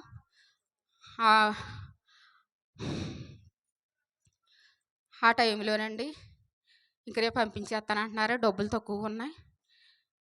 ఇంకా మా అల్లుడికి, అమ్మ ఫోన్ చెయ్యి, ఏ సరుకు మీద 10,000 తెమ్మాను, మరి ఇక్కడి నుంచి మనం బయటికి వెళ్ళాలి కదా, డబ్బులు సరిపోతలేదు, 45,000 తెచ్చాం కానీ సరిపోలేదు, మావయ్య వాళ్ళు ఇవ్వకపోతే ఇంకా ఏమైపోదు అలాగని అలాగే బాధపడి అలాగే పిల్ల నేను ఏడ్చేవాళ్ళు అండి. ఆ సమయంలోని మరి లక్ష్మక్క అండి, డోకుబర్ లక్ష్మక్క, నాగమణి, మా తోటికోళ్ళ ముగ్గురు కూడా డబ్బులు పట్టుకుని వచ్చారండి. డబ్బులు పట్టుకుని నాకు ఇచ్చినప్పుడు, "ఇన్ని డబ్బులు ఇస్తున్నారు, ఎవరు ఇచ్చారంటే నీకు ఇంటికి వచ్చేసి చెప్తావులే" అనేసి చేతిలో పెట్టి ప్రార్థన చేసి వచ్చారండి ఆ ముగ్గురు బిడ్డలకు వందనాలు. అప్పుడు నాకు ఇక్కడికి వచ్చా తెలిసిందండి, అయ్యగారు చెప్పారు, అప్పటి వరకు నాకు తెలదు. "అమ్మ ఇలాగా సంఘం డబ్బులు పట్టుకుని వస్తానన్నారు, ఇలాగే మరియమ్మ గారికి ఇస్తే బాగుంటుందని నేను అన్నాను." "తెచ్చారమ్మా" అని అయ్యగారు అడిగారండి. "తెచ్చారండి అయ్యగారు, 7,000 ఇచ్చారని తెచ్చి" అనేసి అన్నానండి. మరి ఎంతమంది ఇచ్చారో నాకు తెలదండి. మన కులానికి మన సంఘానికి కూడా నా హృదయపూర్వకమైన కృతజ్ఞతలు చెల్లించుకుంటున్నానండి. నా పట్ల ఎంతో మేలు చేశారు. నా హాస్పిటల్ అవసరం తీర్చారండి మీరు అందరూ కలిసి. లేకపోతే సరుకు ఎదురు తాగటెట్టుకుని ఎలాగెళ్ళాలి తండ్రిని, సరుకు ఎదురు తాగటెట్టుకుని కట్టాలండి అక్కడ. అలాంటి పరిస్థితిలో నేను ఎవరు లేని దాన్ని, ఒంటరి దాన్ని. మీకు అందరికీ తెలుసు నా పరిస్థితి. అయినా నాకు ఈ బాధ ఎందుకు వచ్చిందో మరి. చాలా డబ్బులు కూడా అయిపోయాయండి. డబ్బులతో కూడిన పని. హాస్పిటల్ అయితే మాట్లాడితే డబ్బులండి. అదో డబ్బు హాస్పిటల్ అది. చాలా డబ్బులు, మందులు కూడా బోల్డ్ రేట్లు. ఎంత డబ్బు అయిపోయిందంటే అంత డబ్బు అయిపోయిందండి. మరి మీరు అందరూ కూడా మరి నాకు ఆ అవసరం తీర్చారు హాస్పిటల్ కాడికి తెచ్చి. ఇచ్చిన ప్రతి ఒక్కరికి కూడా నా హృదయపూర్వక వందనాలు చెల్లించుకుంటున్నానండి. నా పట్ల ప్రార్థన చేశారండి నా సంఘం, నా కులము నా సంఘం కలిపి నాకు డబ్బులు సాయం చేశారండి. మీ రుణము నేను ఎలాగ తీర్చుకోను తండ్రి, మీ రుణము నేను తీర్చుకోలేనండి. అందుకేనండి భోజనాలు కూడి కట్టుకుందాం అనుకున్నాను, కానీ పరిస్థితి బాగాక ఇంకా ఇప్పుడు ఆపి చేశానండి. నేను తర్వాత మా అత్తగాడు ఎటు వెళ్ళాకండి అప్పుడు నేను కృతజ్ఞత కూడి కట్టించుకుని మేము సంఘానికి అంతటికి నేను సంపూర్తిగా భోజనం పెట్టుకుంటేనే కానీ నాకు సంపూర్తి ఉంటుందని నేను అనుకుంటున్నానండి. నేను అప్పు అయినా సరే నా సంఘానికి నేను పెట్టుకోవాలని, నా సంఘానికి అని నేను అనుకుంటున్నానండి. ఇప్పుడైతే నేను పెట్టలేకపోతున్నాను, నాకు ఉన్నంతలో నేను పెట్టుకుంటున్నాను. ఇలా పెట్టుకుంటాం కూడా దేవుడి కృపండి అంతానే. ఎలా వస్తున్నాయో ఎలా ఖర్చు పెడుతున్నానో కూడా నాకు తెలియదండి. దేవుడే నాకు అన్నీ కూడా సమకూరుతున్నాడు. మరి నా బంధువులు ఇచ్చారు, నా స్నేహితులు ఇచ్చారు, నా అత్తింటి వారు, నా పుట్టింటి వారు, నా సంఘం కూడా నాకు సాయం చేశారండి. అందరికీ కూడా నా హృదయపూర్వకమైన కృతజ్ఞతాస్తుతులు అందరికీ చెల్లించుకుంటున్నానండి. మీరు అందరూ నాకు అందరూ ఇచ్చిన 60,000 పైన వచ్చాయండి. నాకు నా హాస్పిటల్ అవసరం తీరిందండి. నాకు చాలా సాయం చేశారు. అప్పుడు అది అయిపోయాక ఇదే విరేచనాలు అవి పంపించేశారండి. ఇంటికి వచ్చేసాను. మళ్ళీ మేడం గారు 5వ రోజున రమ్మన్నారండి కీమోలెట్టనాకి. 5వ రోజున రమ్మంటే మళ్ళీ ఆటో కట్టేసిన 5 రోజున వెళ్ళిపోయామండి. నాకు కీమోలంటే భయం వేసేస్తుందండి. ఆ కీమోలెట్టినప్పుడు ప్రాణం పోయినంత ఇది అయిపోద్దండి. గొంతుక్కడి నొక్కేస్తుంది, గుండెలు బరువు ఎక్కిపోతాయి. ఇంకా ఎక్కాయంటేనండి అప్పుడు ఆపరేషన్ చేయించినప్పుడు అలాగే పడ్డానండి. బాధ అలాగని అవుతుంది ఏమనేసి టెన్షన్ పడిపోయి అలాగే ఉండిపోయి ఏడ్చేస్తుంటే మా తోడుకోళ్ళు ధైర్యం చెప్తుందండి, ఏమవదక్క, నువ్వు ఎందుకు భయపడుతున్నా, నీకేం కాదని. మళ్ళీ మా పిల్ల ఇద్దరు కూడా ఆటో కట్టించి తీసుకెళ్ళిపోయారండి. తీసుకెళ్ళిపోయాకండి ఆవిడ చూసాందండి, ఇవిడ చాలా నీరసంగా ఉందమ్మా, ఆ మందులు పెట్టిన తట్టుకోలేదు. మళ్ళీ 5 రోజుల తర్వాత రమ్మన్నారండి. 5 రోజుల తర్వాత మళ్ళీ ఆటో కట్టించుకుని వెళ్ళాక అప్పుడు కీమోలు పెట్టారండి. కీమోలు ఇంతంత పెద్ద పెద్ద బాటిల్ అండి, ఇంత ప్యాకెట్లు ఇంతంత ఉండేయండి పొడవుగా ప్యాకెట్లు. ఆ ప్యాకెట్లు పెట్టేవారు. సాయంత్రం అయిపోయేది, భోజనం కూడా తింటాకుండేది కాదు. అవి అయిపోయాక 5 అయినా 4 అయినా అప్పుడు ఈతలకు వచ్చాకనే నేను తింటాం. అప్పటి వరకు అలా కొన్ని మంచిలు తాగుతాం, కాయలు అలా పెట్టేవారు. అలాగా 6 నెలలు పెట్టారండి. 6 నెలలు 6 కీమోలు పెట్టారండి. అప్పుడు అయిపోయాకండి రమ్మన్నారా, కీమోలు అయిపోయాక రమ్మ స్కానింగ్ చేయించుకోవాలన్నారు. ఈలోగా వెళ్దాం అన్నప్పుడు నాకు జ్వరం వచ్చేసిందండి. 4 రోజులు జ్వరంతో ఉన్నాను. ఈలోగా మెత్తగా చనిపోయిందని మాకు ఫోన్ వచ్చిందండి. మళ్ళీ ఇంకా హాస్పిటల్కి వెళ్ళకుండా ఇక్కడికి వచ్చేసామండి. ఇక్కడికి వచ్చాక 3వ రోజుని మళ్ళీ వెళ్తే స్కానింగ్ రాసిందండి. కాకినాడ వెళ్ళి ఎముకలు స్కానింగ్ చేయించుకోమందండి. ఎముకలు స్కానింగ్ చేయించుకోమంటే అప్పుడు మళ్ళీ వెళ్ళిన దాక్షారు వెళ్ళాడు సరుకు మీద మళ్ళీ ఇంకో 15,000 పట్టుకొచ్చిందండి మా పిల్ల. అయితే ఇచ్చాక ఇక్కడి నుంచే వెళ్ళామండి. ఆ స్కానింగ్ 3 రోజులు తిరిగామండి. ఆ 3 రోజులు తిరిగాక ఆవిడ అందండి, స్కానింగ్లో బాగానే వచ్చిందమ్మా, బాగానే ఉంది, నీకు తగ్గింది, అదైతే పుండు అయితే తగ్గింది, ఎముకలు కూడా కొంచెం బాగున్నాయి, కానీ నువ్వు నీ నొప్పి పోవాలంటే ఆపరేషన్ చేయించుకోవాలి, మరి నువ్వు చేయించుకొని అంటున్నావు, సరేలే మేము పెట్టిన కాడ పెడతాం, మరి తర్వాత అది నీ ఇష్టం అనేసి అన్నదండి. అన్నాక మళ్ళీ పవర్ తగ్గించి పెడతామమ్మా, మళ్ళీ సంవత్సరం పెట్టాలి, నీకు 6 నెలలు 6 అవని కాబట్టి ఇంకా నీకు పవర్ తగ్గించి ఓ బాటిల్ పెడతామని మళ్ళీ 6 బాటిల్ మళ్ళీ 6 నెలలు ఇలాగే పెట్టుకొచ్చారండి. మొన్నటితో అవనివి మళ్ళా నాకు మొన్న జ్వరం వచ్చిందండి 11వ తారీఖుని మార్చి నెలలోని. 6 రోజులు ధర్మ హాస్పిటల్లో ఉన్నానండి. వాళ్ళు తీసుకెళ్తున్నారండి. అక్కడ ఈవిడికి కంప్లైంట్ ఉంది కాబట్టి మేము చేయము, మళ్ళీ మందులకి ఈ మందులకి తేడా వస్తే మళ్ళీ మమ్మల్ని అంటారు మేము చేయమంటే. మా పిల్ల సంతకం పెట్టిందండి, అంతకే తగ్గకపోతే అండి తీసుకెళ్ళిపోతామండి, పెట్టండి అన్నదండి. ఓ నైట్ పొగలు పెట్టారు, బాగానే పని నాకు పడ్డాయండి. అప్పుడు 6 రోజులు ఉన్నాను. 6 రోజులు కూడా రోజుకి 2 కాయలు చొప్పున పెట్టారండి. అవి పెట్టాక అప్పుడు వెళ్ళానండి హాస్పిటల్‌కి. అక్కడికెళ్ళి కనపడమ్మా చూపించుకో అన్నారు. ఎళ్లి జ్వరం అండి. కానీ నడుము బాధ వచ్చేస్తుంది. నడవలేకపోతున్నానంటే మళ్ళీ స్కానింగ్ రాశారండి. ఆ స్కానింగ్ అప్పుడు లత మాట్లాడింది కదండీ 12,000 ఆ స్కానింగ్ అండి. అది ఆరోశ్రీ మీద చేశారండి. అప్పుడైతే ఆరోశ్రీ లేక డబ్బులు కట్టించుకున్నారా, ఇప్పుడైతే ఆరోశ్రీ మీద చేస్తామమ్మా అని రక్త పరీక్ష ఆరోశ్రీ మీద స్కానింగ్ చేశారండి. చేశాక వచ్చేసాం. మళ్ళీ నిన్నే మళ్ళీ ఫోన్ చేశారండి మళ్ళీ కీమోకి. నీకు నడుము బాధ ఉంది కదమ్మా, జ్వరం వస్తుంది కదా, మళ్ళీ నీకు మందులు మారుతున్నాం, కొత్త మందులు ఎడుతున్నాం, నువ్వు మళ్ళీ పెట్టించుకోవాలా అనేసి అన్నారండి. నేను ఇలా పెట్టించుకుని వచ్చానండి. మనకి చర్చి కాడే ప్రార్థన ఎవరింటికాడ కాదు, ఎక్కడన్నా అయితే నేను రాలేను అంత దూరం. మన చర్చి కాడే కదా ప్రార్థన అని అప్పటి వరకు పడుకుని అప్పుడేమో పిల్లని పట్టుకుని తీసుకెళ్ళామో నాకు బుర్ర తిరిగేస్తుందండి. ఓ కాయ స్వీట్గా ఎక్కిచ్చేసారండి వాళ్ళు. అది ఎక్కితిలో నాకు గొంతుకాడ నొక్కేసి గుండెలు బరువు ఎక్కువయి బుర్రకి పెట్టేసి బుర్ర తిరిగేసిదండి. అది బాగాలేదండి అసలు. పడుకోమన్నారండి మా తోడుకోవడం మా పిల్లని. నేను పడుకోనమ్మా ప్రార్థన ఇక్కడే కదా, నేను వస్తాను జాయిగాని, అయ్యగారు కనపడాలి, సంఘానికి కనపడాలి కదా మరి అనేసి వచ్చానండి. వచ్చాను అయ్యగారితో మాట్లాడాను కానీ మా సంఘానికి నేను వందనాలు చెప్పుకోలేకపోయానండి. నా సంఘాన్ని చూతులు నాకు ఏడుపు వచ్చేసిందండి. నాకు దుఃఖం, నేను ఇలాగ ఎత్తుపడి నా సంఘాన్ని నేను వందనాలు చెప్పుకోలేకపోయాను. మళ్ళా కూర్చున్నాక బాధపడ్డానండి. అయ్యగారికి చెప్పినప్పుడు నా సంఘానికి బిడ్డలందరికీ చెప్పలేదు, దాటుకుని వచ్చేసాను. ప్రభా నన్ను క్షమించు అన్నారండి. మీరు అందరూ నన్ను క్షమించాలి. ఫస్ట్ గుంట మీ ఎదురుగుండా వచ్చారు కానీ మీకు వందనాలు ఎవరికి నేను చెప్పలేదు. ఈ బిడ్డలు నా బట్టలు ఎంతో సాయం చేశారు, నేను ఎందుకు వందనాలు చెప్పుకోలేకపోయినాను. కూర్చుని అలాగండి కళ్ళు మూసుకుని బుర్ర తిరిగేసినాడు. అలాగే నేను దేవుని ప్రార్థన చేసుకున్నానండి.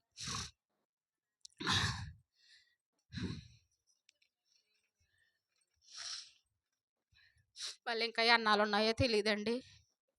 ఇంకా నాకు ఇండక్షన్లు అయ్యినాయి. ఇంకా రమ్మంటున్నారు, మళ్ళీ వచ్చే వారం కూడా వెళ్ళాలా. ఇంకా బాగానే ఉందండి. నిన్న అయితే బాగోలేదు కానీ పొద్దున్న లేచిన కాడి నుంచి కూడా నడుము నొప్పులు చక్కగా తిరిగేసానండి. బాగానే ఉన్నది. మరి మందులు మార్చానన్నారే, ఆ మందుల వల్ల తగ్గేలాగా ఆ కొరకు ప్రార్థన చేయండి. కానీ నా బిడ్డ అయితే మాత్రం జూన్ నెల తీసుకెళ్ళిపోయిందండి. ఇప్పుడు వరకు కూడా నా బిడ్డ, నా మనవరాళ్ళు, మా అల్లుడు, మరి మా పిల్లల తోటికోళ్ళు కూడా నన్ను చాలా బాగా చూశారండి. ఎంతో సేవ చేసి సంటి పిల్లలాగా నన్ను బిడ్డలు ఎంతో నన్ను చూసండి. నా బిడ్డే నా మనవరాళ్ళే బిడ్డలే నన్ను బతికించుకున్నారండి నిజంగా. మరి నేను ఇంకా సంవత్సరం అయిపోయింది, ఇంక నా ఇంటికి వెళ్ళిపోవాలా. ఇంక నా సంవత్సరం అంతా కూడా నేను ప్రార్థన కోల్పోయానండి. బోల్డు ప్రార్థన జరిగాయండి మా సంఘంలోని. నాకు ఆ యోగ్యత లేదండి. మరి ఏంటో తెలియదండి. నేను ఎంత ఆసక్తిగా ముందుగా అందరికన్నా ముందు వచ్చి కూర్చుండేదేనో, నాది ఎంత ఆసక్తిగా ఉండేదేనో ఏటో నాకు తెలియదు. అంత ఆసక్తిగా ఉన్నాను నన్ను. నేను ఇలాగ మంచం మీద ఉంటాం, ప్రార్థనకు రాకపోతాం. అలాగే సంవత్సరం అంతా కూడా నాకు ప్రార్థన లేదండి. క్రిస్మస్ నెలగాడి నుంచే నేను అక్కడికి ప్రార్థనకి వెళ్ళేదానండి. ఆ సంఘం కూడా నాకు చాలా ప్రార్థన చేశారండి. అక్కడ అమ్మగారు కూడా నన్ను ఇక్కడ బాగోలేదని చూస్తాక కూడా వచ్చారు.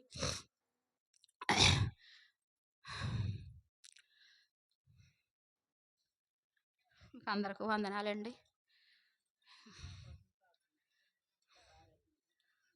నా గురించి, నా కుటుంబ బిడ్డల గురించి, మా మధ్యగారు కూడా మరి హైదరాబాద్లో ఉంటున్నారు, వాళ్ళ గురించి ప్రార్థన చేయండి.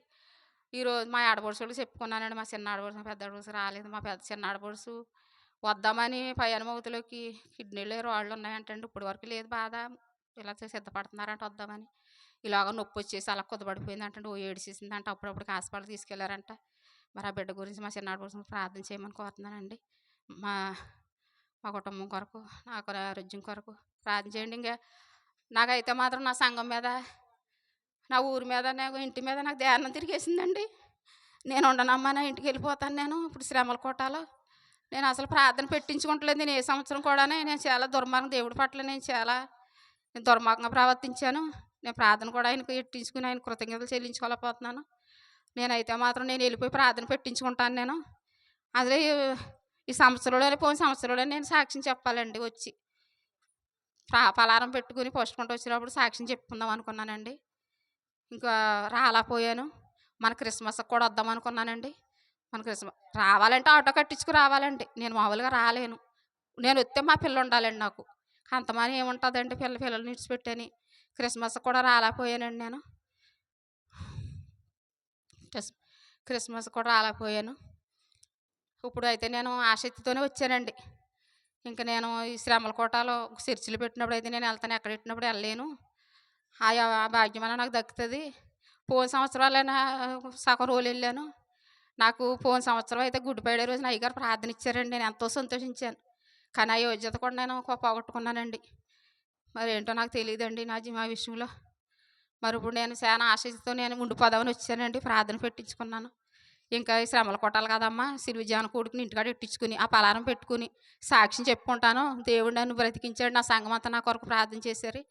ఇంకా నా సంఘంలోనే నేను సన్నిధిలోనే ఉంటాను, నేను ఇంటికి వెళ్ళిపోతానని. మా పిల్లలకైతే ఎవరికి ఇష్టం లేదండి. నువ్వు చేసుకోలేవు, నువ్వు బాగోలేదు అనేసి గొడవ పెడుతున్నారండి వాళ్ళు. మళ్ళీ తీసుకెళ్ళిపోతానంటుంది మా పిల్లలు. నేనైతే వెళ్ళనండి. మరి మీరు అందరూ కూడా నా కొరకు ప్రార్థన చేయమని, తప్పులుంటే క్షమించమని అడుగుతున్నాను. ఏమన్నా మర్చిపోతే నన్ను క్షమించండి. నా కొరకు మీ అనుదిన ప్రార్థనలు మళ్ళీ జ్ఞాపం చేసుకోండి. ఇంకా నాకు నడుంప చాలా బాధ ఉందండి.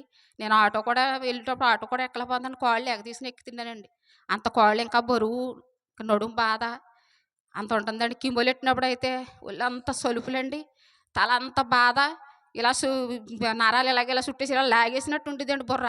అసలు మనుషులు ఉండేదని కాదండి, అంత బాధ అండి నా బాధ. అంత బాధపడ్డానండి. దేవుడు మరి కడకి నన్ను ఆయన జ్ఞాపం చేసుకుని ఆయన కృప చొప్పున మీ మధ్యకి నన్ను తోడుకొచ్చాడండి. తప్పులుంటే క్షమించమని అడుగుతున్నానండి. చిన్న సాక్ష్యం దేవుడు దీవించిన కాకండి. ప్రార్థన చేద్దామండి. కుమారి గారు వచ్చి చిన్న ప్రార్థన చేస్తారు.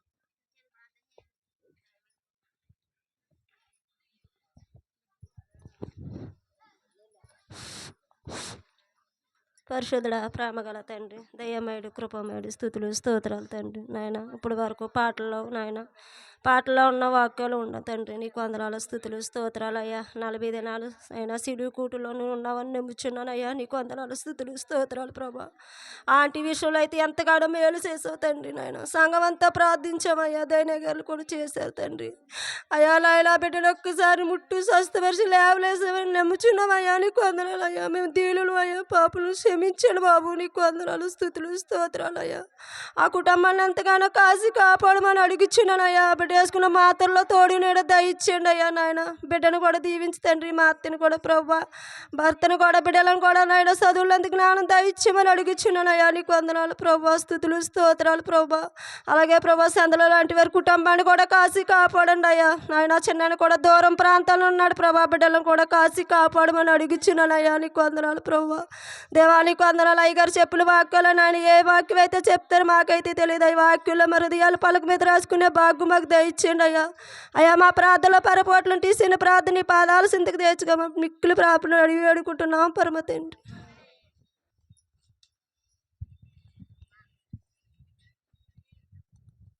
ప్రార్థన చేద్దామండి. దయ కలిగినటువంటి మా తండ్రి, నీ ఘనమైన ఉన్నతమైన నామమునకు వందనములు. దేవా, మీ యొక్క ఉన్నతమైన కృపను బట్టి తండ్రి మమ్మల్ని కాచి కాపాడిన విధానాన్ని బట్టి తండ్రి వందనములు. దేవా, మేమందరం కలిసి నీ మాటలు జ్ఞానించదండి సిద్ధపడుచుండగా సమయోచితమైన జ్ఞానమును పరిశుద్ధాత్మ దేవుని తండ్రి తోడుగా ఉంచుతారని తండ్రి కోరుచు ఈ యొక్క ప్రార్థన క్రీస్తు నామమును బట్టి అడిగి వేడుకుంటున్నాం పరమ తండ్రి, ఆమేన్.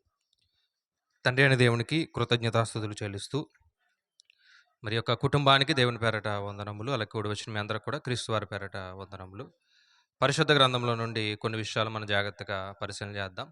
చెప్పినటువంటి సాక్ష్యాన్ని బట్టి, వారు పొందుకున్నటువంటి మేలుని బట్టి, పరిశుద్ధ గ్రంథంలో వ్యాధుల గురించి, రోగాల గురించి దేవుడు ఏమైనా రాయించాడా అనే విషయాన్ని పరిశీలన చేద్దాం. 7వ మాట తర్వాత మాట్లాడుకుందాం. సమయం తక్కువ ఉంది కాబట్టి 7వ మాట తర్వాత మాట్లాడదాం. ఏమండి, నిజానికి ఈ లోకంలో వైద్యులు చెప్పేటటువంటి వ్యాధులు లేదంటే రోగాలు 3 రకాలు చెప్తారు. ఒకటి స్వల్పకాలిక వ్యాధులు అంటారు. అంటే వాతావరణాన్ని బట్టి వచ్చేటటువంటి వ్యాధులు. వర్షాకాలం ఏమండి, లేదంటే ఎండాకాలం, ఇలా ఈ కాలాన్ని బట్టి వైరల్ ఫీవర్లను వస్తూ ఉంటాయి. వీటిని ఏమంటారంటే స్వల్పకాలిక వ్యాధులు అంటారు. 1 రోజు, 2 రోజులు లేదా 3 రోజులు ఏమండి ఇలా వస్తాయి, తగ్గిపోతాయి. అలాగే దీర్ఘకాలిక వ్యాధులు అనేవి కూడా ఉన్నాయి, తెలుసు కదండి. దీర్ఘకాలిక వ్యాధులు అంటే ఈ షుగర్ అనేది, బీపీ అనేది, ఏమండి ఈ థైరాయిడ్ అనేది, ఇలాంటివి ఏంటంటే దీర్ఘకాలిక వ్యాధులు. ఒకసారి వచ్చేవంటే మనతో పాటు పోతాయి తప్ప ఇక జీవితకాలం మనతోనే ఉంటాయి, ఇంకా పోవడం అనేది జరగదు. ఇవి ప్రాణాంతకరమైన వ్యాధి కాదు, కానీ దీర్ఘకాలిక వ్యాధులు అంటారు. మూడవది ఏంటంటే ప్రాణాంతకరమైనటువంటి వ్యాధులు ఉన్నాయి. అవి హార్ట్ ఫెయిల్ అయిపోవడం, కిడ్నీ ఫెయిల్ అయిపోవడం, ఏవండి ఇలాంటివి ఇంకా ఏమైతే ఉన్నాయో ఇవన్నీ కూడా ఏంటంటే ప్రాణాంతకరమైనటువంటి వ్యాధులు. అంటే లోకం చెప్పిన విషయాలు మనం చాలా ఆలోచించినటువంటి విషయాలు. అలాగే మనకొచ్చేటటువంటి రోగాలు కానివ్వండి, మనకొచ్చేటటువంటి వ్యాధులు కానివ్వండి, లోకానుసారంగాని ఆలోచించాలి. రెండోది వాక్యానుసారంగా కూడా ఆలోచించాలి. ఒకటి లోకం ఏం చెప్పింది ఆలోచించాలి. రెండవది వాక్యం ఏం చెబుతుంది అనేది కూడా ఖచ్చితంగా ఆలోచించాలి. అలా ఆలోచించినప్పుడు దేవుణ్ణి మహిమపరచడానికి మనం ముందుకెళ్తాం. ఒకవేళ అలా ఆలోచించలేదనుకోండి దేవుని మహిమపరచలేం. ఎప్పుడైతే ప్రతి వ్యక్తికి కూడా రోగం వస్తది. ప్రతి వ్యక్తికి కూడా ఏదో ఒక వ్యాధి వస్తది. అసలు దేని కొరకొచ్చింది ఈ వ్యాధి? దేని కొరకొచ్చింది ఈ రోగం? ఏవండి ఆత్మీయంగా లేదంటే వాక్యానుసారంగా ఆలోచించినప్పుడు కొన్ని విషయాలని మనం జాగ్రత్తగా పరిశీలన చేద్దాం. ఎందుకంటే వైద్యులు మాట్లాడితే ఏమంటారంటే వ్యాధులు అనేవి అందరికి వస్తాయండి. మనిషిగా పుట్టిన ప్రతి ఒక్కరికి ఏమొస్తాయి? వ్యాధులు వస్తాయి. ఖచ్చితంగా వస్తాయండి. రాకుండా ఉండవు అంటారు. అయితే శాస్త్రవేత్తలు కానీ లేదంటే వైద్యులు కానీ చెప్పలేనటువంటి ఎన్నో విషయాలు పరిశుద్ధ గ్రంథం మనకు చెప్పింది. ఎన్నో మాటలు ధైర్యపరిచేటటువంటి మాటలు, ఆదరించేటటువంటి మాటలు ఏవండి వాక్యం అనేది మన ముందుకు తీసుకొచ్చింది. జాగ్రత్తగా ఒక్కొక్కటి ఆలోచించగలిగితే యోహాను సువార్త 11వ అధ్యాయము మొదటి 4 వచనాల్లో 4వ మాటను చూడగలిగితే లాజరు గారి యొక్క సందర్భం. మీ అందరికీ పరిచయమైన సందర్భమే. లాజరు గారి యొక్క సందర్భం. ఈ లాజరు గారి యొక్క సందర్భంలో యోహాను గారు రాసినటువంటి సువార్త 11వ అధ్యాయము 4వ వచనాన్ని చూద్దాం. యేసు అది విని చూడండి, ఈ వ్యాధి మరణము కొరకు వచ్చినది కాదు. ఏమండి ఈ వ్యాధి దేని కొరకు వచ్చిందంట? మరణము కొరకు వచ్చినది కాదు, దేవుణ్ణి మహిమపరచడానికే వచ్చింది అన్నాడు. చూడండి, అంటే ఏది జరిగినా మన జీవితంలో దేవుని సెలవు లేకుండా జరగదు. ఒక వెంట్రుక రాలిపడినా అది దేవుని చిత్తమే అని రాయబడ్డది. ఏమండి ఒక పిచ్చుక రాలిపడినా అది ఎవరి సెలవంట? దేవుని సెలవే అని రాయబడ్డది. ఒక పిచ్చుక గురించే దేవుడు ఆలోచన చేస్తున్నప్పుడు ఆయన బిడ్డలం కదా, మనం ఆయన కుమారులం కదా. అంటే మనకు వచ్చేటటువంటి ఏ శ్రమైనా, రోగమైనా, వ్యాధైనా అది దేవుని యొక్క సెలవు లేకుండా రాదు. దేవుని యొక్క చిత్తము లేకుండా ఏది రాదు. అయితే మనకొచ్చిన దాన్ని బట్టి మనం ఎలా ఆలోచించాలి అంటే మొదటిది ఏమండి లోకం చెప్పిన దాన్ని కాసేపు పక్కన పెడదాం. స్వల్పకాలిక వ్యాధులు అన్నారు, దీర్ఘకాలిక వ్యాధులు అన్నారు, ప్రాణాంతకరమైనటువంటి వ్యాధులు అన్నారు. వాటిని కాసేపు పక్కన పెట్టి పరిశుద్ధ గ్రంథం ఏం చెప్తుంది? పరిశుద్ధ గ్రంథం ఏం చెప్తుంది? ఎందుకంటే ఈ అంశం అనేది ప్రతి ఒక్కరికి అవసరమైనది. ప్రతి ఒక్కరికి అవసరమైనది. ఏమంటే నాకు ఏ జబ్బు లేదని ఎవరైనా చెప్పగలరా? లేదు కదా. కాబట్టి అందరికీ అవసరమైనటువంటి చాలా ప్రాముఖ్యమైనటువంటి విషయం ఇది. కాబట్టి జాగ్రత్తగా మనం పరిశీలన చేద్దాం. ఇక్కడ లాజరు గారికి వచ్చినటువంటి ఈ మరణం ఏదైతే ఉందో లేదంటే వ్యాధి ఏదైతే ఉందో ఇది ఎవరి కొరకు వచ్చిందంట? ఎవరి కొరకు వచ్చిందంట? ఇది మరణము కొరకు రాలేదు, కానీ ఇది దేవుని మహిమ కొరకు వచ్చింది. అంటే వ్యాధులు దేవుని మహిమ కొరకు కూడా వస్తాయా? వస్తాయండి, వస్తాయి. ఒకటి. రెండవది మరణం కొరకు వచ్చే వ్యాధులు ఉన్నాయి. రాజుల రెండవ గ్రంథము 13వ అధ్యాయము 14వ వచనం. రాజుల రెండవ గ్రంథము 13వ అధ్యాయము 14వ వచనం. అంతటి ఎలీషా మరణకరమైన రోగము చేత ఎలా ఉన్నాడు? మరణకరమైనటువంటి రోగము. ఇందుకు ఎలీషా గారు ఎవరు? ఎలీషా గారు ఎవరంటే ఒక ప్రవక్త. మనకు తెలుసు కదా, విశ్వాసం గురించి మాట్లాడుకున్నప్పుడు ఒక స్త్రీ దగ్గరికి వెళ్ళాడు. ఏమీ లేదు, సాయం చేయమని కోరింది. అప్పుడు అమ్మ ఖాళీ పాత్రలు ఏమైనా ఉన్నాయో ఖాళీ పాత్రలు అన్నీ పట్టుకొస్తే నేను ప్రార్థన చేస్తాను, ఖాళీ పాత్రలు అన్నీ ఏమవుతాయి? నూనెగా మారిపోతాయి అని చెప్పినటువంటి ఆయనకి ఏమొచ్చిందంట? మరణకరమైనటువంటి రోగం వచ్చింది. 20వ వచనానికి వెళ్తే ఆ మరణకరమైన రోగంతోనే ఎలీషా గారు చనిపోయారు. అంటే రెండవది ఏంటంటే మరణకరమైనటువంటి రోగాలు లేదా మరణకరమైనటువంటి వ్యాధులు ఉన్నాయి పరిశుద్ధ గ్రంథంలో. ఇక మూడవది చూద్దాం. యోబు గ్రంథము. ఏమంటే ఒక్కొక్క దాని గురించి మనం పరిశీలన చేద్దాం. యోబు గ్రంథము 33వ అధ్యాయము 19వ వచనం.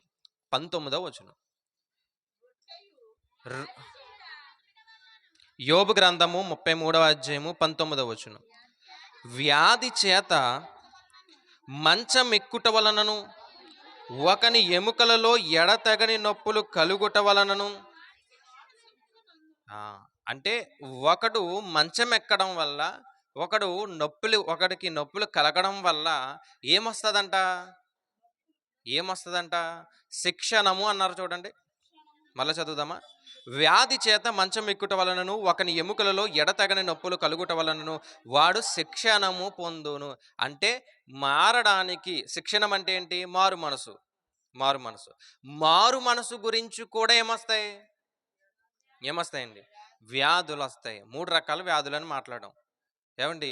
ఒకటి దేవుని మహిమ కొరకు, రెండవది ఏమండి మరణకరమైన రోగము. కాసేపు దాన్ని పక్కన పెట్టి మూడవ దానికి వస్తే మారు మనసు కొరకు కూడా ఏమొస్తుందంట?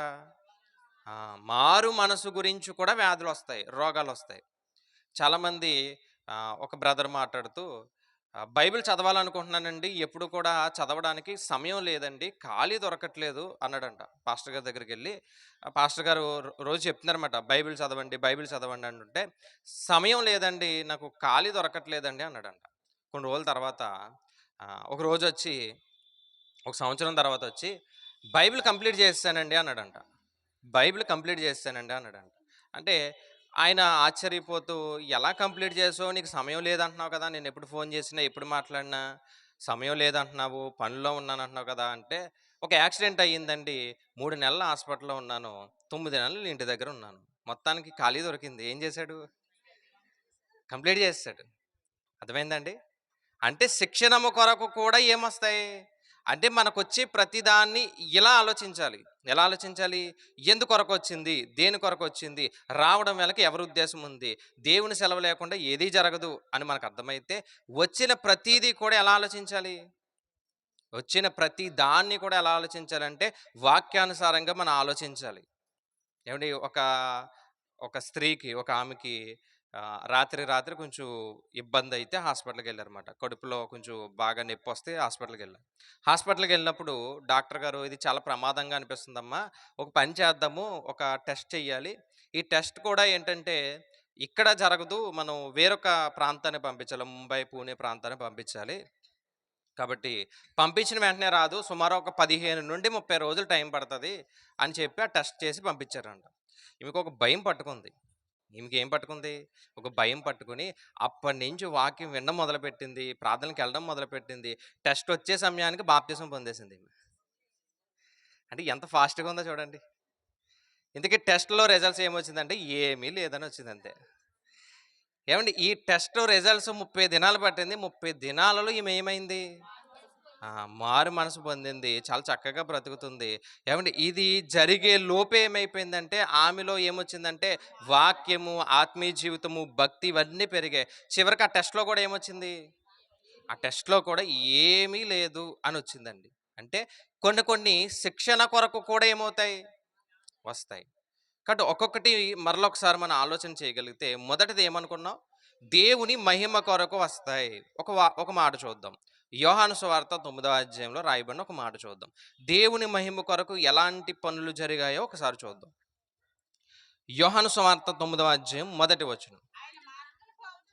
యోహాను సువార్త 9 చదవండి. ఆయన మార్గమును పోవుచుండగా పుట్టి గుడ్డివాడైన ఒక మనుషుడు ఎలా ఉన్నాడంట? తనకు కనిపించాడంట. ఆయన శిష్యులు, బోధకుడా, వీడు గుడ్డివాడై పుట్టడానికి ఎవరు కారణం? వీడా, వీరిని కన్నవారా అని అడిగారంట. అడిగినప్పుడు యేసుక్రీస్తు వారు అంటున్నారు, వీళ్ళ తల్లిదండ్రులే అని చెప్పలేదు, వీడు కాదు, వీళ్ళ తల్లిదండ్రులు కాదు. చదవండి.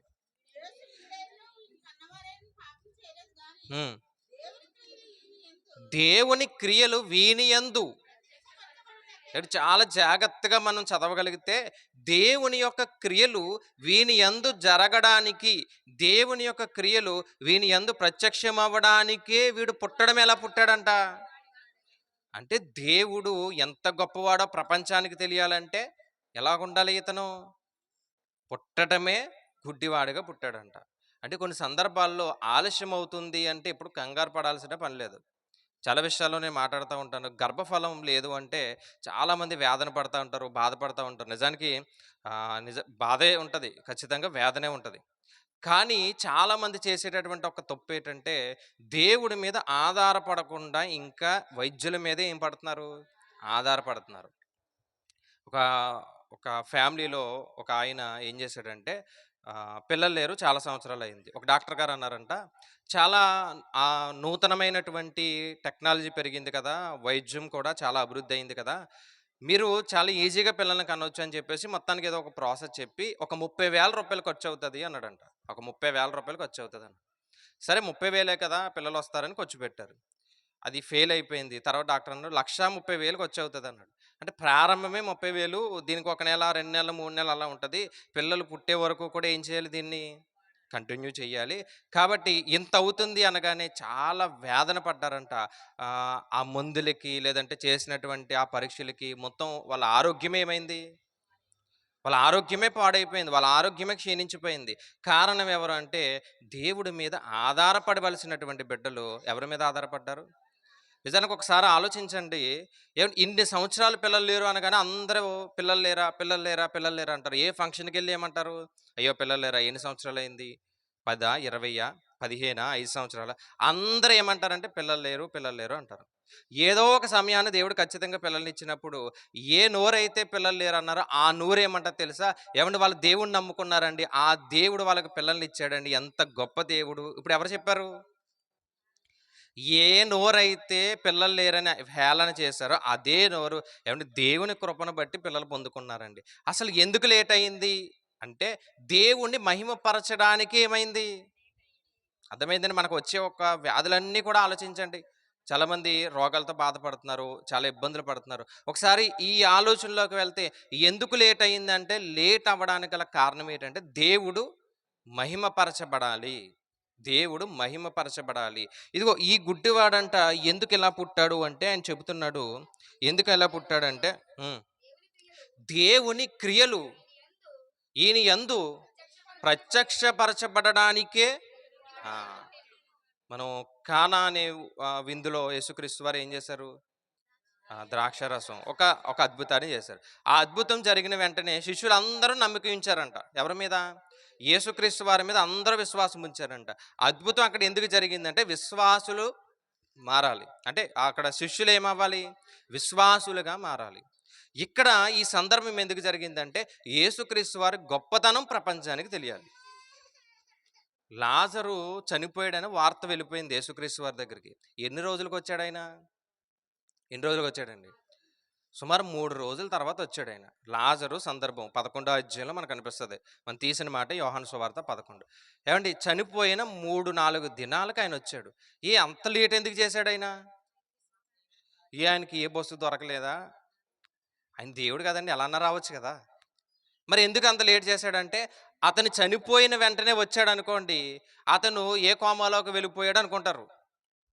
ఏవండీ అతను ఇంట్లో ఉన్నప్పుడు ఏవండీ అలా అందరూ ఏడుస్తున్నప్పుడు వచ్చారనుకోండి, నిజానికి కోమాలోకి వెళ్ళిపోయాడు. లేదంటే ఏదో జరిగింది కాబట్టి గట్టిగా ఏం చేశారు? ఊపే సమయానికి ఏమైంది? మరలా తిరిగి లేచాడని అందరూ అనుకుంటారు. కాదు. తీసుకెళ్తున్నప్పుడు వచ్చినా అదే అనుకుంటారు. అందుకే యేసుక్రీస్తు ప్రభువారు చనిపోయిన తర్వాత సమాధిలో పెట్టేసిన తర్వాత వచ్చాడండి. సమాధిలోనికి పెట్టిన తర్వాత 4 దినముల తర్వాత ఆ వచనాన్ని చదువుదాం ఒకసారి. ఎన్నో వచనం అండి? 17, 11, 10. యేసు వచ్చి అది వరకే అతడు 4 దినాలు ఎక్కడున్నాడంట? అంటే ఆ రోజే లేపితే దేవుడి గొప్పతనం ఎక్కడుంది? 4 దినాలు సమాధిలో ఉన్న తర్వాత సమాధి చేసిన వారు అందరూ అక్కడ నిలబడ్డారు. ప్రేత వస్త్రాలు చుట్టారంట, రాయి తీశారంట, సమాధి చేశారంట. చేసిన తర్వాత ఆయన వచ్చి లాజరు బయటికి రా అన్నాడు. వెంటనే వచ్చేసాడు. వచ్చిన లాజరు మళ్ళీ చచ్చిపోలేదా? మరలా చచ్చిపోయాడు. ఎప్పుడు? తన జీవితాన్ని ముగించుకుని చనిపోయాడు. అంటే ఇక్కడ సందర్భాన్ని ఆలోచిస్తే దేవుని మహిమ కొరకే చాలా విషయాలు జరుగుతాయి. మనం ఎప్పుడో కూడా ఎవరిని ప్రేమించాలి లేదంటే ఎవరి మీద ఆధారపడాలంటే దేవుడి మీద విశ్వాసం ఉంచగలిగితే మన జీవితంలో చాలా అద్భుతాలు జరుగుతాయి. చాలా అద్భుతాలు జరుగుతాయి. కానీ ఎందుకో కొన్ని సందర్భాల్లో మనం నిర్లక్ష్యమనో, బాధనో, వేదననో ఆ శరీరం తట్టుకోలేక చివరికి దేవుణ్ణే దూషించే రీతిగా చాలామంది ఏమైపోతారు? మారిపోతున్నారు. కాదండి, దేవుడు అసలు ఎందుకు తెచ్చాడు ఈ రోగం? ఎందుకు వచ్చింది నాకు ఈ వ్యాధి? ఎందుకు వచ్చింది ఈ సమస్య అంటే, ఇది తీరిన తర్వాత, ఇది పోయిన తర్వాత, ఇదిగో ఇలా కృతజ్ఞతా కూడుకలు పెట్టి, ఇదిగో అందరికీ చాటి చెప్తాం. ఇలా చాటి చెప్పాలంటే దేవుడు ఎక్కడి నుంచి ప్రణాళిక వేశాడు చూడండి. ఏ రోజు నుంచి ప్రణాళిక వేశాడు? ఎప్పటి నుంచి? పోయిన సంవత్సరం నుంచి ఇంకా ముందు నుంచే దేవుని ప్రణాళికలో ఉండి ఉండి ఈరోజు ఇలా నిలబడి ఇంత గొప్ప సాక్ష్యాన్ని చెప్పారంటే కారణం ఏంటంటే, దేవుని మహిమ కొరకే చాలా విషయాలు జరుగుతాయి. అది మనం అర్థం చేసుకోవాలి. దేవుడు ప్రత్యక్షత గురించి, దేవుని యొక్క అద్భుతాలు ప్రపంచానికి తెలియడం కొరకు ఏమవుతాయి? అంతే కదండి. చాలామంది ఆవిడే అనుకున్నారు, చాలాసార్లు నాకే చెప్పారు, ఎందుకు ప్రభువా తీసే నా ప్రాణాన్ని అని చెప్పేసి ఆవిడే చాలాసార్లు నేను ప్రార్థన చేసినప్పుడు మాట్లాడారు. లేదమ్మా, దేవుడు మంచి ఆయుష్ ఇస్తాడు చూడండి, మరలా మీరు కృతజ్ఞత కూడా పెడతారు, మీరు సాక్ష్యం చెప్తారు, మేము వింటామన్నావు. ఏమో నిజానికి అదే ఈ రోజు ఏమైంది? నెరవేరింది. అంటే చాలా మందికి తెలుసు ఆవిడకి హెల్త్ బాగాలేదని, అనారోగ్యం ఉందని, మొత్తం అందరికీ తెలుసు. ఇప్పుడు అందరూ ఏం చెప్పుకుంటున్నారంటే, ఎవరు బ్రతికించారు? ఎవరు బ్రతికించారు? దేవుడే బ్రతికించాడని అందరూ చెప్పుకుంటున్నారంటే, ఇది దేని కొరకు వచ్చింది? అర్థమైందండి? దేని కొరకు వచ్చింది? దేవుని మహిమ కొరకే వచ్చింది. ఇలా దేవుణ్ణి అర్థం చేసుకోగలిగితే అండి, అసలు దేవుడి యొక్క గొప్పతనం ఎంతో మన జీవితంలో అర్థం చేసుకోగలిగితే, ప్రతి నిత్యము కూడా ఆయన గుండెల్లో పెట్టుకుని చూసుకుంటాం మనం. అంటే ఆయన్ని ఎంత గొప్పగా ఆరాధిస్తామో ఒకసారి ఆలోచించండి. కానీ ఈరోజు చాలామంది ఇలాంటి ఆలోచన లేక, ఇలాంటి తలంపులు లేక దేవుణ్ణి దూషించేవారు చాలామంది ఉన్నారండి. దేవుని దూషించేవారు. ఈ సాక్ష్యాలన్నీ వింటున్నప్పుడు అండి, చాలా వరకు కొన్ని సాక్ష్యాలు వింటున్నప్పుడు, ఏంటి దేవుడు ఇంత గొప్ప మేలు చేశాడా వారి జీవితంలో అనిపిస్తే, నిజమే. ఎందుకు చేశావు ప్రభు అంటే, ఇదిగో నా క్రియలు ప్రపంచానికి తెలియాలి. లేవలేని పరిస్థితిలో వచ్చి కూర్చుంటారు చాలామంది. రాలేని పరిస్థితిలో వచ్చి కూర్చుంటారు. మంచం మీద ఉండి ఇంకా అయిపోయింది నా జీవితం అన్నప్పుడు దేవుడిని నిలబెడితే వచ్చి కూర్చుండి సాక్ష్యం చెప్తారు, పాట పాడతారు, ప్రార్థన చేస్తారు. వాళ్ళని చూసి మిగిలిన వారు అందరూ ఆశ్చర్యపోతూ ఉంటారు. కారణం ఏంటంటే, దేవుని కృప ప్రపంచానికి ఏమవ్వాలి? దేవుని కృప ప్రపంచానికి వెళ్ళాలండి. ఇలా ఎన్ని సాక్ష్యాలు ఉన్నాయి? చాలా సాక్ష్యాలు వింటున్నాం మనం. ఏమండి, చాలా అద్భుతాలు చూస్తున్నాం, చాలా ఆశ్చర్యక్రియలు చూస్తున్నాం. కారణం ఏంటంటే, దేవుడి యొక్క గొప్పతనం ప్రపంచానికి వెళ్ళాలి. దేవుని యొక్క గొప్పతనం ప్రపంచానికి వెళ్ళాలి. ఒక సాక్ష్యాన్ని విన్నానండి, చాలా వింతగా ఉంటుంది సాక్ష్యం. ఏంటంటే, ఒక బ్రదర్కి బ్యాక్ పెయిన్ ఎక్కువ వస్తుందంట. ఇంకా మ్యారేజ్ అవ్వలేదు, తనకి బ్యాక్ పెయిన్ బాగా ఎక్కువ వస్తుందంట. తను అప్పుడప్పుడే దేవుణ్ణి తెలుసుకోవడానికి కొంచెం ముందుకు వస్తున్నాడు. సరైన వాక్యం తెలియదు, ఏమీ తెలియదు. బ్యాక్ పెయినే కదా అని మీరు చిన్నది అనుకోవచ్చు, కానీ చాలా విపరీతమైనటువంటి పెయిన్, తట్టుకోలేనటువంటి పెయిన్. ఆ రోజు హాస్పిటల్కి వెళ్ళే ముందు ప్రార్థన చేసుకుని వెళ్ళాడంట, ప్రభువా నాకు ఇది తగ్గిస్తే డాక్టర్ మందులు కూడా రాయకుండా నీకు ఏమీ లేదు అంటే చాలా హాస్పిటల్ తిరిగాడంట. ఎక్కడికి వెళ్ళినా ఏదోటి చెప్తున్నారంట, ఎన్ని మందులు రాసినా తగ్గట్లేదు. ఇంక తనకే చిరాకు వచ్చింది తన జీవితం మీద. అప్పుడు చివరగా వెళుతూ ప్రార్థన చేసుకున్నాడంట. అప్పటి వరకు ప్రార్థన చేయనాయని ప్రార్థన చేసుకుని వెళ్ళాడంట. వెళ్ళి, ప్రభువా నాకు కనుక తగ్గితే అయ్యా నీ కొరకు బ్రతుకుతాను అనుకున్నాడంట. వెళ్ళిన తర్వాత ఆ రిపోర్ట్లో డాక్టర్ అన్నాడంట, ఏమీ లేదు కదా నాయన ఎందుకు వచ్చావన్నాడంట. ఏమీ లేదు కదా నాయన ఎందుకు వచ్చావన్నాడంట. ఏమండి, అప్పటి నుంచి మోకరించి ప్రార్థన చేయడం నేర్చుకున్నాడు. చాలామంది ఫిజియోథెరపీ అంటారు కదా, నడు నొప్పికి కాలు నొప్పి ఫిజియోథెరపీ. ఆయన ఫిజియోథెరపీ ఏంటంటే మోకాల ప్రార్థనే. ఒక 2 రోజులు మోకాలు ప్రార్థన చేయలేదనుకోండి, నడుము లాగేస్తుందంట. 2 రోజులు చేయకపోతే, ఒక రోజు చేయకపోయినా నడుము లాగేస్తాను, లాగేసి చాలా నొప్పి వస్తుందంట తనకి. మరలా మోకరించి ప్రార్థన చేసినప్పుడు మరలా నొప్పి ఉండదు. కారణం ఏంటి? ఆ ఫిజియోథెరపీ ఏంటంటే మోకాల ప్రార్థనే. అంటే దేవుడి మీద ఆధారపడ్డాడు, దేవుడు సాక్షిగా ఏమయ్యాడు? నిలబడ్డాడు. అందుకే మొదటిది మనం మాట్లాడాం ఏంటది? దేవుని మహిమ కొరకు వచ్చేటటువంటి రోగాలు, వ్యాధులు దేవుని మహిమపరచడానికి వస్తే అవి మన జీవితంలో ఉండొచ్చు లేదా పోవచ్చు. కానీ దేవుని మాత్రం మహిమపరచడానికే కొన్ని ఏమవుతాయి? వస్తూ ఉంటాయి. రెండవది మరణకరమైనటువంటి రోగాలు వస్తాయండి. ఇవి ఏంటంటే ఖచ్చితంగా మనిషిని తీసుకెళ్ళిపోతూ ఉంటాయి. కానీ దేవుణ్ణి అడగగలిగితే ఈ రోగం కూడా ఏమవుతుంది? ఈ రోగం కూడా తగ్గిపోతుంది. మనం దేవుణ్ణి అడగగలిగితే. హిజ్కియా గారికి వచ్చిందంట మరణకరమైన రోగము అని రాయబడ్డది. హిజ్కియా గారికి వచ్చింది మరణకరమైన రోగము. అడిగాడు ఆయన. ఎన్ని సంవత్సరాలు ఇచ్చాడు దేవుడు? 15 సంవత్సరాలు ఇచ్చాడు. కొన్ని సందర్భాల్లో దేవుడు ఇవ్వచ్చు, ఇవ్వకపోవచ్చు. అయ్యా మీరు నా దగ్గరికి వచ్చేయండి అంటే, మనం అంత భక్తిగా బ్రతికామనుకోండి, దేవుడి దగ్గరికి ఆయన తీసేసుకోవాలంటే తీసుకుంటాడు. దాంట్లో ఏడాల్సిన పని లేదు, చాలా ఆనందించాలి కూడా, అంతే కదా. మరణకరమైన రోగాలు వస్తాయి. మూడవది ఏంటంటే శిక్ష గురించి కూడా ఏమొస్తాయంట? రోగాలు వస్తాయి. శిక్ష గురించి కూడా వస్తాయా? ఖచ్చితంగా వస్తాయి. చాలామంది రారు దేవుని మందిరానికి, బైబిల్ చదవరు, కూర్చోరు. వాళ్ళు ఎప్పుడు చదువుతారు తెలుసండి? ఎప్పుడు చదువుతారు? చదువుదాం మరలా యోబు గ్రంథం, మరలా ఒకసారి వెళ్దాం. యోబు గ్రంథం, యోబు గ్రంథం. ఏంటి ఇలాంటి వాళ్ళు కొంచెం ఎక్కువ ఉంటారు మన దగ్గర. 33వ అధ్యాయము, యోబు గ్రంథం 33వ అధ్యాయము. చదివిన మాట 19వ వచనం. చాలా మంచి మాట, చాలా అద్భుతమైన మాట. వ్యాధి చేత మంచం ఎక్కుట వలన, అంటే ఒకటి ఎప్పుడు భక్తిగా బ్రతికి ఎప్పుడు మందిరానికి వెళ్ళే వాళ్ళకి ఏదైనా రోగం వచ్చిందంటే దేవుని మహిమ కొరకు అని మనం అర్థం చేసుకోగలిగితే, ఎప్పుడూ రాని వారు చాలామంది ఉంటారు, వాళ్ళకు కూడా వస్తుంది. వ్యాధి చేత మంచం ఎక్కుట వలన ఒకని ఎముకలలో ఎడ తెరిపి లేనటువంటి నొప్పి పుట్టడం వలన వాడు శిక్షణకి ఏమైపోతాడంట.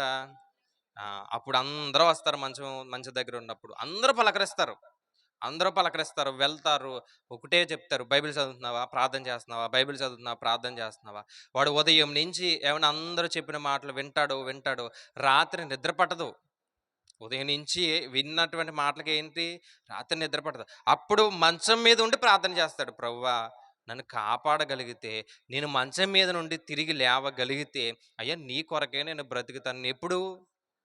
ఎప్పుడొచ్చింది అంటే మనం మారడానికి కూడా దేవుడు అప్పుడప్పుడు దెబ్బలేస్తూ ఉంటాడు. ఆ దెబ్బలు ఎలాంటివంటే ప్రాణం పోయే దెబ్బలు కాదు. ఏ దెబ్బలంట? శిక్షణము అన్నాడు చూడండి, శిక్షణము. ఈ శిక్షణని జాగ్రత్తగా మనం దేవుడి కొరకు వాడుకోగలిగితే మనం బయటకు వస్తాం. నేను మారను అంటే శిక్షకు లోనైపోతాం. ఈ శిక్షణము అని రాయబడ్డది కదా, దీన్ని జాగ్రత్తగా దేవుడి కొరకు వాడగలిగితే బయటకు వచ్చేస్తాం మనం. లేదండి నేను మారను అంటే ఖచ్చితంగా వెళ్ళిపోతాం. ఒక ఆయనకి సుమారు 2 లక్షల శాలరీ అంట, నెలకు వచ్చే 2 లక్షల శాలరీ. ఏమండి, నెలకు 2 లక్షల శాలరీ. ఇంటికి వచ్చిన తర్వాత కొంచెం లోపల కొంచెం ఏదో ఇబ్బంది వచ్చి హాస్పిటల్కి వెళ్ళాడనమాట. వెళ్ళిన తర్వాత డాక్టర్లు అందరూ అంటున్నారు, ఒక ఆయన వస్తున్నాడు ఏదో చెప్తున్నాడు. ఏమండి, కుటుంబస్తులు అందరూ కూడా చాలా బాధపడుతున్నారు. ప్రార్థన చేయండి అంటున్నారు, ఏడుస్తున్నారు. ఒక డాక్టర్ గారు వచ్చారు, ఏదో చెప్పారు. ఈయన అందరూ ప్రార్థన చేస్తుంటే ఒక పాస్టర్ గారు వచ్చి, నేను ప్రార్థన చేస్తాను కానీ ఫస్ట్ ఆయన ఒపీనియన్ ఏంటి అని అడిగాడంట. ఆయన ఒపీనియన్ ఏంటి అంటే, ఆయన అసలు ఒపీనియన్ ఎలా ఉందంటే, నేను ఇంకొక డాక్టర్ని కలుస్తాను, ఈ డాక్టర్ ఏం చెప్పాడు, కొంచెం కష్టం అన్నాడు, కాబట్టి ఈ డాక్టర్ని నమ్మడం ఎందుకు, నేను ఎవరిని నమ్ముతాను, వేరే డాక్టర్ని నమ్ముతాను అని వేరే డాక్టర్ దగ్గరికి వెళ్ళాడు. అంటే ఎవరి మీద నమ్మకం లేదు ఇతనికి, దేవుడి మీద నమ్మకం లేదు. ఇతని ఆలోచన అంటే ఏంటంటే, నాకు 2 లక్షల శాలరీ, నాకు కోట్ల ఆస్తుంది, నేను ఎలానా బతుకుతాను, నేను ఎలానా బయటకు వస్తాను, ఇప్పుడు నేను ఎవరి మీద ఆధారపడాల్సిన పని లేదు. ఎవరి మీద? ఇతను ఆలోచన చూడండి. నిజానికండి కారులో ఉన్నప్పుడు నొప్పి వచ్చింది అనుకోండి ఏమైపోతాడు, బాత్రూంలో ఉన్నప్పుడు నొప్పి వచ్చింది అనుకోండి ఏమైపోతాడు, అసలు ఎక్కడికి వచ్చాడు ఇతను, చక్కగా ఆఫీస్ నుంచి ఇంటికి వచ్చిన తర్వాత అలా కూర్చున్న తర్వాత నొప్పి వచ్చింది. అప్పటి వరకు ఎవరు కాపాడారు? అదే మార్గంలోనే వచ్చి ఉంటే అంటే దేవుడు ఇంటికి వచ్చే వరకు కూడా నన్ను ఏం చేశాడు, క్షేమంగా కాపాడాడు అనే జ్ఞానం లేదు అతనికి. ఇలాంటి వారు శిక్షణలకి వెళ్ళిపోతారు, అంటే శిక్షణము నుండి శిక్షలోనికి వెళ్ళిపోతారు. అంటే దేవుడు ఎంత కృప చూపించాడు నా ఎడల. అదే మార్గం మధ్యలో వచ్చి ఉంటే ఎవరు తీసుకెళ్తారు? తెలుసండి, చాలా సందర్భాల్లో యాక్సిడెంట్ అయినా సుమారు 10-12 గంటలకి హాస్పిటల్కి తీసుకెళ్తే బతికిన వాళ్ళు ఉన్నారు. యాక్సిడెంట్ అయిన తర్వాత ఎవ్వరూ పట్టించుకోకపోతే సుమారుగా 12 గంటల తర్వాత హాస్పిటల్కి తీసుకెళ్ళి బ్రతికిన వారు ఉన్నారు. యాక్సిడెంట్ అయిన వెంటనే 10 నిమిషాల్లో తీసుకెళ్ళినా చనిపోయిన వారు ఉన్నారు. పునీత్ రాజ్ కుమార్ అని ఒక ఆయన ఉంటాడు, తెలుసు కదండి, తెలుసండి, అందరూ తెలుసు. పునీత్ రాజ్ కుమార్ అని పెద్ద హీరో మాట. ఆయన జిమ్ చేస్తున్నప్పుడు గుండెల్లో పెయిన్ వచ్చిందన్నమాట. హాస్పిటల్కి 10 నిమిషాల్లో తీసుకెళ్లారంట. 10 నిమిషాల్లో హాస్పిటల్ తీసుకెళ్ళిపోయారంట. వెంటనే ఈసీజీ అన్నీ తీశారు. ఏమంటే ఒక్క 15 నిమిషాల్లో చనిపోయాడండి. 15 నిమిషాల్లో చనిపోయాడు. కారణం ఏంటి? కారణం ఒకసారి ఆలోచించండి. ఏమంటే ఆయన మంచి పనులు చేసే ఉండొచ్చు, ఆయన్ని నేనేమి విమర్శించట్లేదు. అంటే 15 నిమిషాల్లో వెళ్ళాడు, 15 నిమిషాల్లో వెళ్ళిపోయాడండి, చనిపోయాడు. 10 గంటలు 12 గంటలు, ఒక్కొక్క సందర్భంలో 24 గంటల తర్వాత కూడా తీసుకెళ్తారు. దేవుని కృపను బట్టి హ్యాపీగా తిరిగి వచ్చేస్తున్నారు. కారణం ఏంటంటే వాళ్ళు ఏం చేశారో తెలుసా అండి? చూడండి, అది యోబు గ్రంథం. అక్కడ యోబు గ్రంథం 33వ అధ్యాయంలో ఒక మాట రాయబడుతుంది, దాని గురించి చూద్దాం ఒకసారి. యోబు గ్రంథము 33:23 నరులకు యుక్తమైనది ఏదో దానికి వానికి తెలియచేయుటకు ఈ వేలాది దూతలలో గనుడగు ఒకడు వాని మధ్యవర్తి అయి ఉండిన యెడల దేవుడు వాని యందు కరుణ చూపి పాతాళంలోనికి దిగి వెళ్లకుండా వాని విడిపించును. ప్రాయశ్చిత్తం నాకు దొరికినని సెలవిచ్చును. అప్పుడు వాని మాంసము బాలుర మాంసము కన్నా ఆరోగ్యముగా ఉండును. వానికి తన చిన్ననాటి స్థితి తిరిగి కలుగును. వాడు దేవుణ్ణి బతిమాలుకొనిన యెడల, పైన చెప్పిందంతా జరగాలంటే ఫస్ట్ దేవుణ్ణి బతిమాలుకోవాలి. దేవుణ్ణి ఏం చేయాలి? బతిమాలుకోవాలి. అయ్యా నీవు తప్ప నాకు ఎవ్వరూ దిక్కులేదు అని ఆయన పాదాలు పట్టేసుకోగలిగితే ఆయన బతికించేస్తాడు అంతే. ఎందుకంటే ఆయన ఎవరు? పరమ వైద్యుడు కదా, ఆయన రక్షకుడు కదా. ఆయన ఏదన్నా చేయగలడా అంటే ఏదన్నా చేయగలడు. ఆయనకి ఇది చేయలేడు అని ఏదైనా చెప్పగలరా? ఇది చేయలేడండి ఆయన ఏదైనా చెప్పగలరా? చనిపోయి సమాధి చేయబడిన ఆయన తిరిగి లేపేశాడండి. రోగం ఎంత ఆయనకి? అంటే మనం ఫస్ట్ ఏం చేయాలి? బతిమాలుకుంటేనే మనకి జీవితం ముందుకెళ్తుంది. బతిమాలుకోకపోతే దేవుడు కూడా శిక్షలోనికి తీసుకెళ్ళిపోతాడు. కొంతమంది కావాలని కొన్ని రోగాలు తెచ్చుకుంటారు.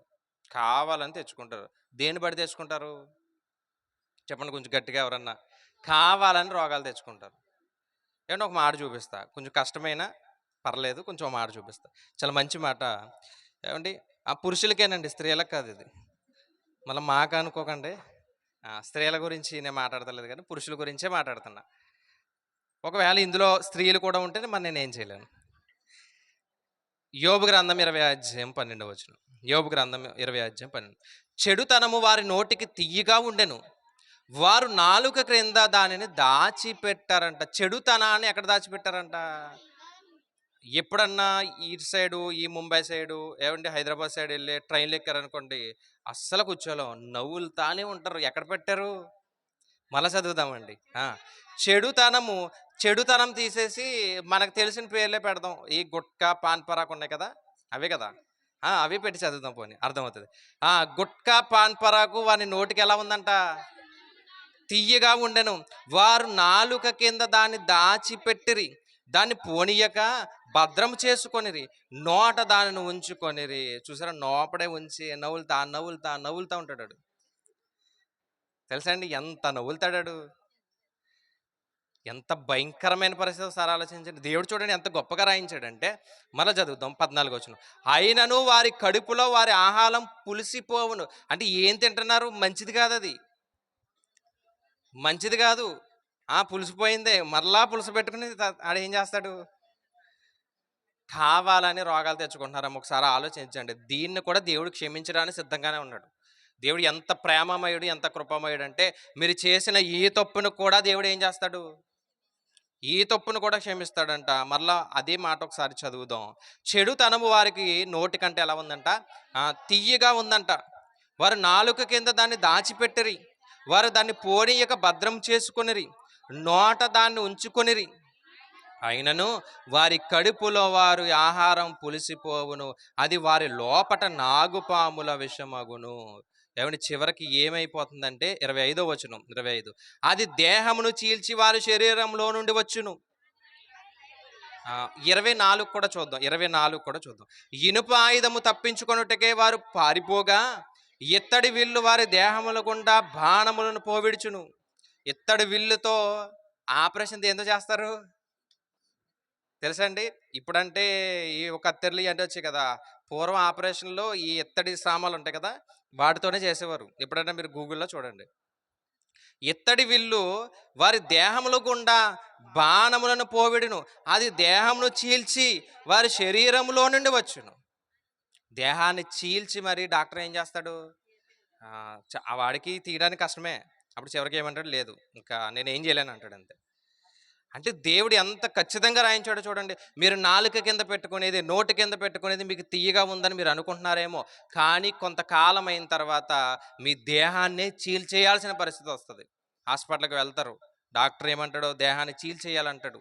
చీల్చేశారంటే చూడండి, అది దేహంను చీల్చి వారి శరీరంలో నుండి వచ్చును, అది బయట తీయగా వారి శరీరంలో నుండి పైచెపు తిత్తి వచ్చును, మరణ భయం వారి మీదకి వచ్చును. అప్పుడు వచ్చిందంటే మరణ భయం, అమ్మో నేనేమైపోతానని అప్పుడు పరిగెత్తుకుంటూ వస్తాడు మరి దేవుడి దగ్గరికి.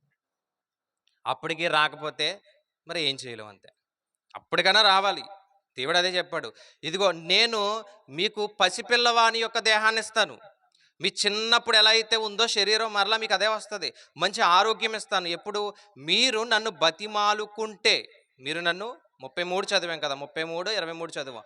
మీరు నన్ను బతిమాలుకుంటే నేను చేస్తాను, బతిమాలుకోకపోతే మరి నేను ఏం చేయను అన్నాడు దేవుడు. ఎందుకంటే ఆయన అడగాలి కదండి, ఆయన అడిగితేనే కదా ఇస్తాడు, అంతే కదండి. కొన్ని సందర్భాల్లో దేవుడు మనతో పని అయిపోయింది అనుకోండి, తీసుకెళ్ళిపోయినా మనం ఆనందపడాల్సిన పనే. అంటే దేవుడు రోగాలు గురించి మాట్లాడుతూ, వ్యాధుల గురించి మాట్లాడుతూ, ఒకటి ఆయన మహిమపరచడానికి వస్తాయి, దాన్ని గుర్తించాలి. 2 మరణకరమైన రోగాలు వస్తాయి. భక్తిగా బ్రతికి చనిపోతే పరలోకమే, భక్తిగా బ్రతికి చనిపోతే పరలోకమే. మూడవది ఏంటి? మూడవది ఏంటంటే శిక్ష గురించి వస్తుంది, శిక్ష గురించి వస్తుంది. కొన్ని రోగాలు మనమే తెచ్చుకుంటున్నామంట. ఎలా తెచ్చుకుంటున్నాను ఉదాహరణకు ఒకటి మాత్రమే చెప్పాను నేను. ఏంటి? మనం తినే ఒక, అది ఎంత ఉంటుందో ప్యాకెట్ నాకు తెలియదు కానీ, ఆ ప్యాకెట్లే తిని తిని తిన్న వాళ్ళకి తెలుస్తుందండి. తిని తిని ఏం చేస్తారు తెలుసండి? తిని తిని మొత్తం ఇదంతా పాడైపోతుందండి. ఒకరోజు అలా బ్రష్ తీసుకుని ఇలా పెట్టుకున్నాడంట. ఇక్కడి నుంచి ఇక్కడికి వచ్చిందండి బ్రష్. ఇలా పెట్టుకోగానే బ్రష్ ఇలా వస్తుందంట. ఏమైంది నోరు? తిన్నాడు తిన్నాడు తిన్నాడు, నోరంతా మొత్తం పోయింది. ఇంకేమైంది అది? అందుకే దేవుడు ఆ సమయంలో కూడా బ్రతికిన వారు ఉన్నారు, తెలుసండి. ఆ సమయంలో కూడా మోకరించి ప్రార్థన చేస్తే బ్రతికిన వారు ఉన్నారు. అంటే మన మరణము కూడా దేవునికి ఏం కలగాలంట? మహిమ కలిగే విధంగా ఉండాలి. క్రీస్తు మరణం అండి ఎంత గొప్ప మరణం అంటేనండి, ఆయన చనిపోతున్నప్పుడు కూడా నా మరణం దేవునికి మహిమకరంగా ఉండాలి, ప్రజలందరికీ రక్షణ రావాలని ఆలోచించే చనిపోయాడు. యోహాను సువార్తలో ఆయన మాట్లాడతాడు, చాలా మంచి మాట, ముగిస్తాను. 21వ అధ్యాయం 19వ వచనం. యోహాను సువార్త 21వ అధ్యాయం 19వ వచనం చదవండి. అతడు ఎట్టి మరణము, ఏమండి, అతడు ఎట్టి మరణము వలన దేవుని మహిమపరచునో దాన్ని సూచించి, చూడండి, ఎట్టి మరణం వల్ల అంటే ఆయన శిలువ మరణం వల్ల ఎవరికి మహిమ? తీసారండి, అందరూ తీయండి. యోహాను సువార్త 21:19 అండి, 21:19. ఏమండి, ఆయన మరణం ఎలా ఉందంటే దేవునికే మహిమకరంగా మారిపోయిందంట, దేవుడే మెచ్చుకునే విధంగా మారిపోయిందంట. ఈరోజు మన మరణం అలా ఉండాలి. ఈరోజు మన మరణం ఎలా ఉండాలి? ఆ స్థితిలో ఉండాలి. ఒక స్త్రీ కరోనా టైంలో అనుకుంటా చనిపోతున్నప్పుడు, ఏమండి, మాస్క్ పెట్టారన్నమాట. కరోనా టైంలో చనిపోతున్న పరిస్థితిలో మాస్క్ పెట్టారు. భర్తను పిలిచింది. భర్తను పిలిచి ఏమందంటే, మాస్క్ ఇలా తీసి, ఈ నెల బిల్లు కట్టలేదు, అంటే రెంట్ కట్టలేదు, 2000 రూపాయలు రెంట్ కట్టాలి అంది. ఎందుకు, దేని గురించి రెంట్ అంటే, ఒక సంఘం గురించి, అంటే ఒక సంఘం లేక ఒక షెడ్ తీసుకున్నారంట. సేవకులు ఏం చేశారు, ఒక చిన్న షెడ్ లాంటివి తీసుకున్నారు, అది రెంట్కి తీసుకున్నారు. దాని రెంట్ ఎంత అంటే 2000 రూపాయలు. మరి ఇంకా సంఘం కట్టుకోలేదు, ఒక షెడ్ లాంటివి తీసుకుని దాంట్లో ఏం చేస్తున్నారంటే ఆరాధన నడిపిస్తున్నారు. దాని రెంట్ ఎంత? 2000 రూపాయలు. ప్రతి నెల ఎవరు కడతారంటే వీళ్ళే కడతారన్నమాట. ఆవిడ చనిపోయే ముందు ఈ మాస్క్ తీసి, ఈ నెల రెంట్ కట్టలేదు, కట్టేయి ఈ రోజు అని చెప్పేసి మాస్క్ అలా పెట్టుకుని చచ్చిపోయిందంట. ఆమె చివరి మాట ఏంటంటే చాలా విలువైన మాట, ఎలా ఉండాలి, పిల్లల్ని ఇలా పెంచు, పిల్లలకి ఇది ఇవి, వాళ్ళకి ఆస్తి సమకూర్చి, ఇవేం చెప్పలేదు ఆమె. ఆమె చివరిగా కూడా దేని గురించి ఆలోచించింది? రెంట్ కట్టలేదు, రెంట్ కట్టని చెప్పిందంట. ఇప్పుడు చనిపోయిన తర్వాత పాస్టర్ గారి దగ్గరికి వెళ్ళి, ఈ నెల రెంట్ ఇదిగోండి అంటే, పాస్టర్ గారు, లేదండి మీకే చాలా ఖర్చులు ఉంటాయి కదా, ఇప్పుడు ఏమొద్దు, తర్వాత చూద్దాంలే, ముందు ఆ ఖర్చులు ఏమైతే ఉన్నాయో ఖర్చులు మీరు చూసుకోండి అంటే, ఆయన ఒకటే అన్నాడనమాట, నా భార్య చనిపోతున్నప్పుడు చివరి కోరిక ఇది చెప్పిందండి, నేను చచ్చిపోయే వరకు కూడా నేను ఏం చేస్తాను, ఆ రెంట్ నేనే కడతాను, అంటే మేము కట్టడానికి డిసైడ్ అయిపోయాం, ఇప్పుడు కూడా కడతాను, నేను చచ్చిపోయే వరకు ఏం చేస్తాను అంటే, మన మరణం కూడా దేవునికి ఎలా ఉండాలి? మహిమకరంగా ఉండాలి. ఏమంటే ఎంత గొప్ప మాట చెప్పిందంటే, ఆవిడ ఎలా బతుకుంటుందో సార్ ఆలోచించాలి. అంటే దేవుడి విషయంలో ప్రతిసారి ధైర్యంగా ఉండాలి, ఏదొచ్చినా నిలబడాలి, ఏ కష్టం వచ్చినా అలా నిలబడగలిగితే దేవుడు మనల్ని గొప్ప చేస్తాడండి, గొప్ప చేస్తాడండి. నిలబడాలి, ఆ ధైర్యం ఉండాలి మనకి. దేవుడి మీద ఆధారపడితే ఆటోమేటిక్గా ఏమొస్తుంది? ఆ ధైర్యం వస్తుంది. ఏమంటే చివరికి ఒక మాట చెప్తా, ఏంటంటే సర్దార్ వల్లభాయ్ పటేల్ తెలుసు కదా, ఆయన ఏమంటారు? ఉక్కు మనిషి అంటారు కదా, తెలుసా అండి? ఉక్కు మనిషి అంటారు. ఎందుకంటారు ఆయన్ని? అంటే చాలా స్ట్రాంగ్గా ఉంటాడు ఆయన, లేదంటే ఆయన కొట్టినప్పుడు కూడా కర్రలు ఇరిగిపోతాయా? ఏమండి, ఆయన ఒక న్యాయవాది అన్నమాట, అంటే ఒక లాయర్ అన్నమాట. ఆ లాయర్ గారు ఒకరోజు కేసు వాదిస్తున్నాడంట. 10 మంది నిర్దోషులు ఉన్నారు. ఆ 10 మంది నిర్దోషుల గురించి ఒకరోజు కేసు వాదిస్తున్నాడు. ఫోన్ వచ్చిందంట ఇంటి దగ్గర నుంచి. మీ భార్య చనిపోయింది అని ఫోన్ వచ్చిందంట. మీ భార్య చనిపోయింది. ఒక్కసారిగానే ఆ ఫోన్ రాగానే, అంటే ఆ వార్త తెలియపరచగానే, అంటే ఆ రోజుల్లో ఫోన్లు ఏంటని అనుకోవచ్చు కదా! ఆ వార్త తెలియపరచగానే వెంటనే అలా కూర్చునిపోయాడు. ఒకటే ఆలోచించాడంట. నా భార్య ఎలాగో చనిపోయింది కదా! ఇప్పుడు నేను ఎళ్తే బతుకుతదా? లేదు. నేనెళ్ళే వరకు ఉంచుతారా లేదా? ఉంచుతారు. ఇప్పుడు నేను వెళ్ళడం వల్ల ఇక్కడ 10 మంది నిర్దోషులున్నారు కదా! వాళ్ళు దోషులుగా మారిపోతారు. వాళ్ళు జైల్లోకెళ్ళిపోతారు. కాబట్టి నేనేం చేయాలి? వాళ్ళ కేసు వాదించి నేను వెళ్ళాలి. అప్పుడు అందరూ చూసి ఆశ్చర్యపోయి, ఇతని గుండె చూసారా ఎంత గట్టిగా ఉందో? భార్య చనిపోయినా సరే కేసు ఏం చేశాడంట? అప్పటినుంచి ఆయన ఉక్కు మనిషి అంటారు. అప్పటినుంచి ఏమన్నారు? అంటే ఆ గుండె ఎంత ధైర్యంగా ఉందో చూడండి. అందుకే మన గుండె కూడా ఎలా ఉండాలి? ధైర్యంగా ఉండాలి. కృంగిపోకూడదు. బాధొస్తది, ఏడుపొస్తది, కన్నీళ్ళొస్తాయి. అంటే కన్నీటి ప్రార్థన అవసరం కూడా. కన్నీటి ప్రార్థన దేవుడు ఏం చేస్తాడంట? దాచుకుంటాడంట. ఆయన ఆయన బుడ్డిలో దాచుకుంటాడని రాయబడ్డది కదా! మనం కన్నీరు కార్చాలి. బాధొస్తది, శ్రమొస్తది. అయినా సరే దేవుడి గురించి ఏం చేయాలి? నిలబడాలి. కొన్ని సందర్భాల్లో ఎవరినన్నా ప్రార్థన చేయడానికెళ్ళామనుకోండి, వాళ్ళు మేమేదో మాట్లాడదామని వెళ్తాం. వాళ్ళు సేవ ఎలా జరుగుతుందండి? జరుగుతుందా? ఈరోజు ఎక్కడికెళ్లారు? ఏ వాకింగ్ చెప్పారని అడుగుతారు. మేమెందుకెళ్ళాం? మీకెలా ఉందండి? బాగుందా? ఏంటి కనుక్కోవడం వాళ్ళేమడుగుతారు? అంటే వాళ్ళు ఎంత ధైర్యంగా ఉన్నారో చూడండి. పర్వాలేదు. మా గురించి ప్రార్థన చేయడానికి మీరున్నారు. రక్షించడానికి దేవుడున్నాడు. ఓకే. కాబట్టి ఇప్పుడు సేవ ఎలా జరుగుతుంది? ఏ వాకింగ్ చెప్పారు? ఏం చెప్పారు? ఎలా జరిగింది? ఇవన్నీ అడుగుతున్నప్పుడు బయటకొచ్చాక అనిపిస్తదనమాట. అసలు నేను ఏం మాట్లాడదామని ఎళ్ళాను. వాళ్ళేం మాట్లాడుతున్నారు. అంటే దేవుడి మీద ఆధారపడితేనండి, దేవుడు ఎప్పుడూ కూడా మనల్ని ఏం చేస్తాడు? కాపాడుతానే ఉంటాడండి. రక్షిస్తానే ఉంటాడండి. ఏ ప్రమాదం వచ్చినా ఆయన కాపాడతాడు. ఒకటి ఆయన మీద ఆధారపడాలి. కొన్ని వచ్చాయి అంటే ఖచ్చితంగా అది ఎవరి కొరకు? దేవుని మహిమ కొరకే. ఆ దేవుడి మహిమ అందరికీ తెలిసిన తర్వాత అందరూ ఆశ్చర్యపోతారు. ఏటి అబ్రహాము గారికి 75 సంవత్సరాలు చెప్పినటువంటి దేవుడు 25 సంవత్సరాల తర్వాత బిడ్డలనిచ్చాడు. అందరూ ఆశ్చర్యపోయారా లేదా? ఆశ్చర్యపోయారండి. 20 సంవత్సరాల తర్వాత కూడా అంటే 100 సంవత్సరాల బిడ్డలొచ్చారంటే ప్రపంచం అందరూ ఏమనుకుంటారు? ఏంటి 100 సంవత్సరాల పిల్లలు రావడం ఏంటి? దేవుడికి మహిమ కలుగును గాక అని అందరూ చెప్తారు. ఈ మాట మనం చెప్పాలని, అందరూ చెప్పాలనే దేవుడు కొన్ని సందర్భాల్లో అలా మనల్ని విడిచిపెడుతున్నాడు. మరలా మనల్ని అలా జాగ్రత్తగా తీసుకొచ్చి ఆయన మహిమని చాటి చెప్పుకుంటున్నాడు. అంతే. అంతకు మించి మనం బాధపడాల్సిన పనేమీ లేదు. దేవుడి మీద ఎప్పుడు కూడా ఏం చేద్దాం? ఆధారపడదాం. కాబట్టి వ్యాధులు లేదా రోగాలు 3 రకాలు. 1 దేవుని మహిమ కొరకు. 2 మరణం కొరకు. మూడవదేటంటే మనం మారడానికి దేవుడు వేసే శిక్ష. అది శిక్ష అనడం కంటే శిక్షణము అని రాయబడ్డది. కానీ మనం మారు మనసు పొందడానికి కూడా దేవుడు అప్పుడప్పుడు కొన్ని మొట్టికాయలేస్తా ఉంటాడు. మనం పడాలంతే. అర్థమైందండి? చిన్న చిన్నవి కొడతాడు. చిన్న చిన్నవి కొడితేనే మంచం ఎక్కేస్తున్నాం మనం. చిన్న చిన్నవే. ఆ చిన్న చిన్నవి కొడితేనే మంచం ఎక్కుతున్నాం అంటే జాగ్రత్తగా ఉండాలి. మారాలి. సమయం లేదనకూడదు. దొరికినప్పుడల్లా బైబిల్ ఏం చేయాలి? చదవాలి. అందుకే దేవుడు అన్ని రోజులు కరోనా ఇచ్చాడు అనుకుంటాను నేను. ఇన్ని రోజులు ఎందుకు ప్రభా కరోనా అంటే ఎందుకు ఇచ్చాను? బైబిల్ చదువుకుంటారని. కానీ చదవలేదు. అందుకే చాలామంది వెళ్ళిపోయారు. కానీ అది కాదండి. దేవుడి మహిమ కొరకు చాలా జరుగుతూ ఉంటే దాన్ని మనం గుర్తించగలగాలి. ఇట్టి రీతిగా ఇలా కృతజ్ఞతా కూడిక పెట్టి దేవుని యొక్క మహిమని ప్రపంచానికి ఏం చేయాలి? చాటి చెప్పేటటువంటి స్థితికి మనందరం వెళ్ళాలి.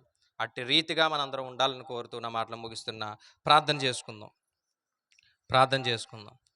దయ కలిగినటువంటి మా కన్న తండ్రి, నీ ఘనమైన ఉన్నతమైన నామమున వందనములు. దేవా, మీకు ఉన్నతమైన కృపలో తండ్రి అయ్యా మమ్మల్ని కాచి కాపాడి సజీవ లెక్కలో ఉంచిన విధానాన్ని బట్టి తండ్రి వందనములు. అయ్యా మీకు ఉన్నతమైన కృపలో తండ్రి అయ్యా మానవులుగా మాకు వస్తున్నటువంటి వ్యాధులు, రోగాలు ఎందుకొరకు వస్తున్నాయో ఒకసారి ఆలోచించుకున్నాం. అయ్యా మిమ్మల్ని మహిమపరచడానికి వస్తున్నాయా? మరణకరమైన రోగం వస్తుందా? అయ్యా మాకు బుద్ధి చెప్పడానికే మీరు ఇస్తున్నారా? లేదా మాకు మేమే తెచ్చుకుంటున్నామా? ఏ స్థితిలో ఉన్నామో తండ్రి, ఈరోజు మేము నేర్చుకోవడానికి మీరు మంచి అవకాశాన్ని ఇచ్చారు. విన్న వాక్యాన్ని విడిచిపెట్టేవారుగా కాకుండా వాక్యానుసారంగా తండ్రి బ్రతకడానికి తండ్రి కృప చూపించండి.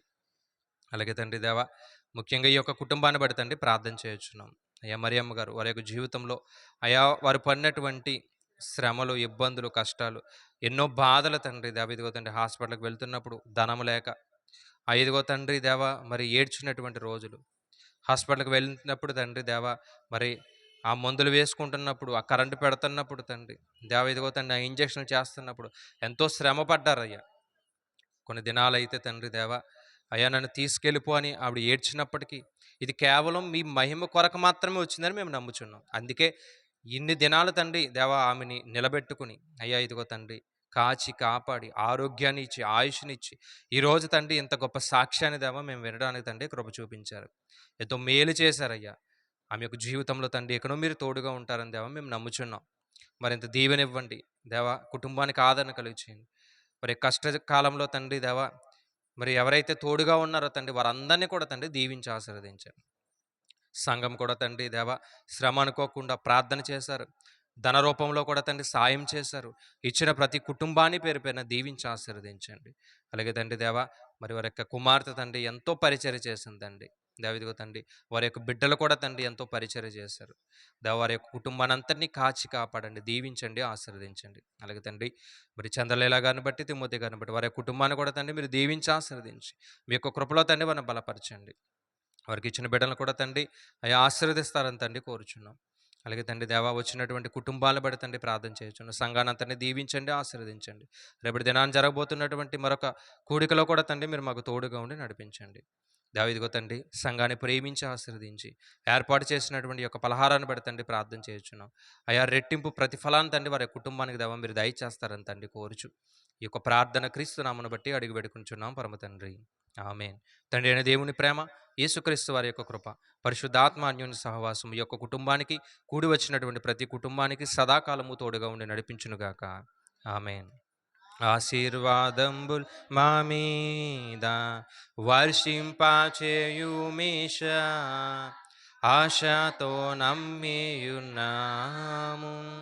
నీ సత్య వాగ్దానము ఈ మాహి మీద కృమ్మారించుము దేవా, క్రమ్మార ప్రేమ వర్షంబున్ కృమ్మారించుము దేవా, ఆమేన్.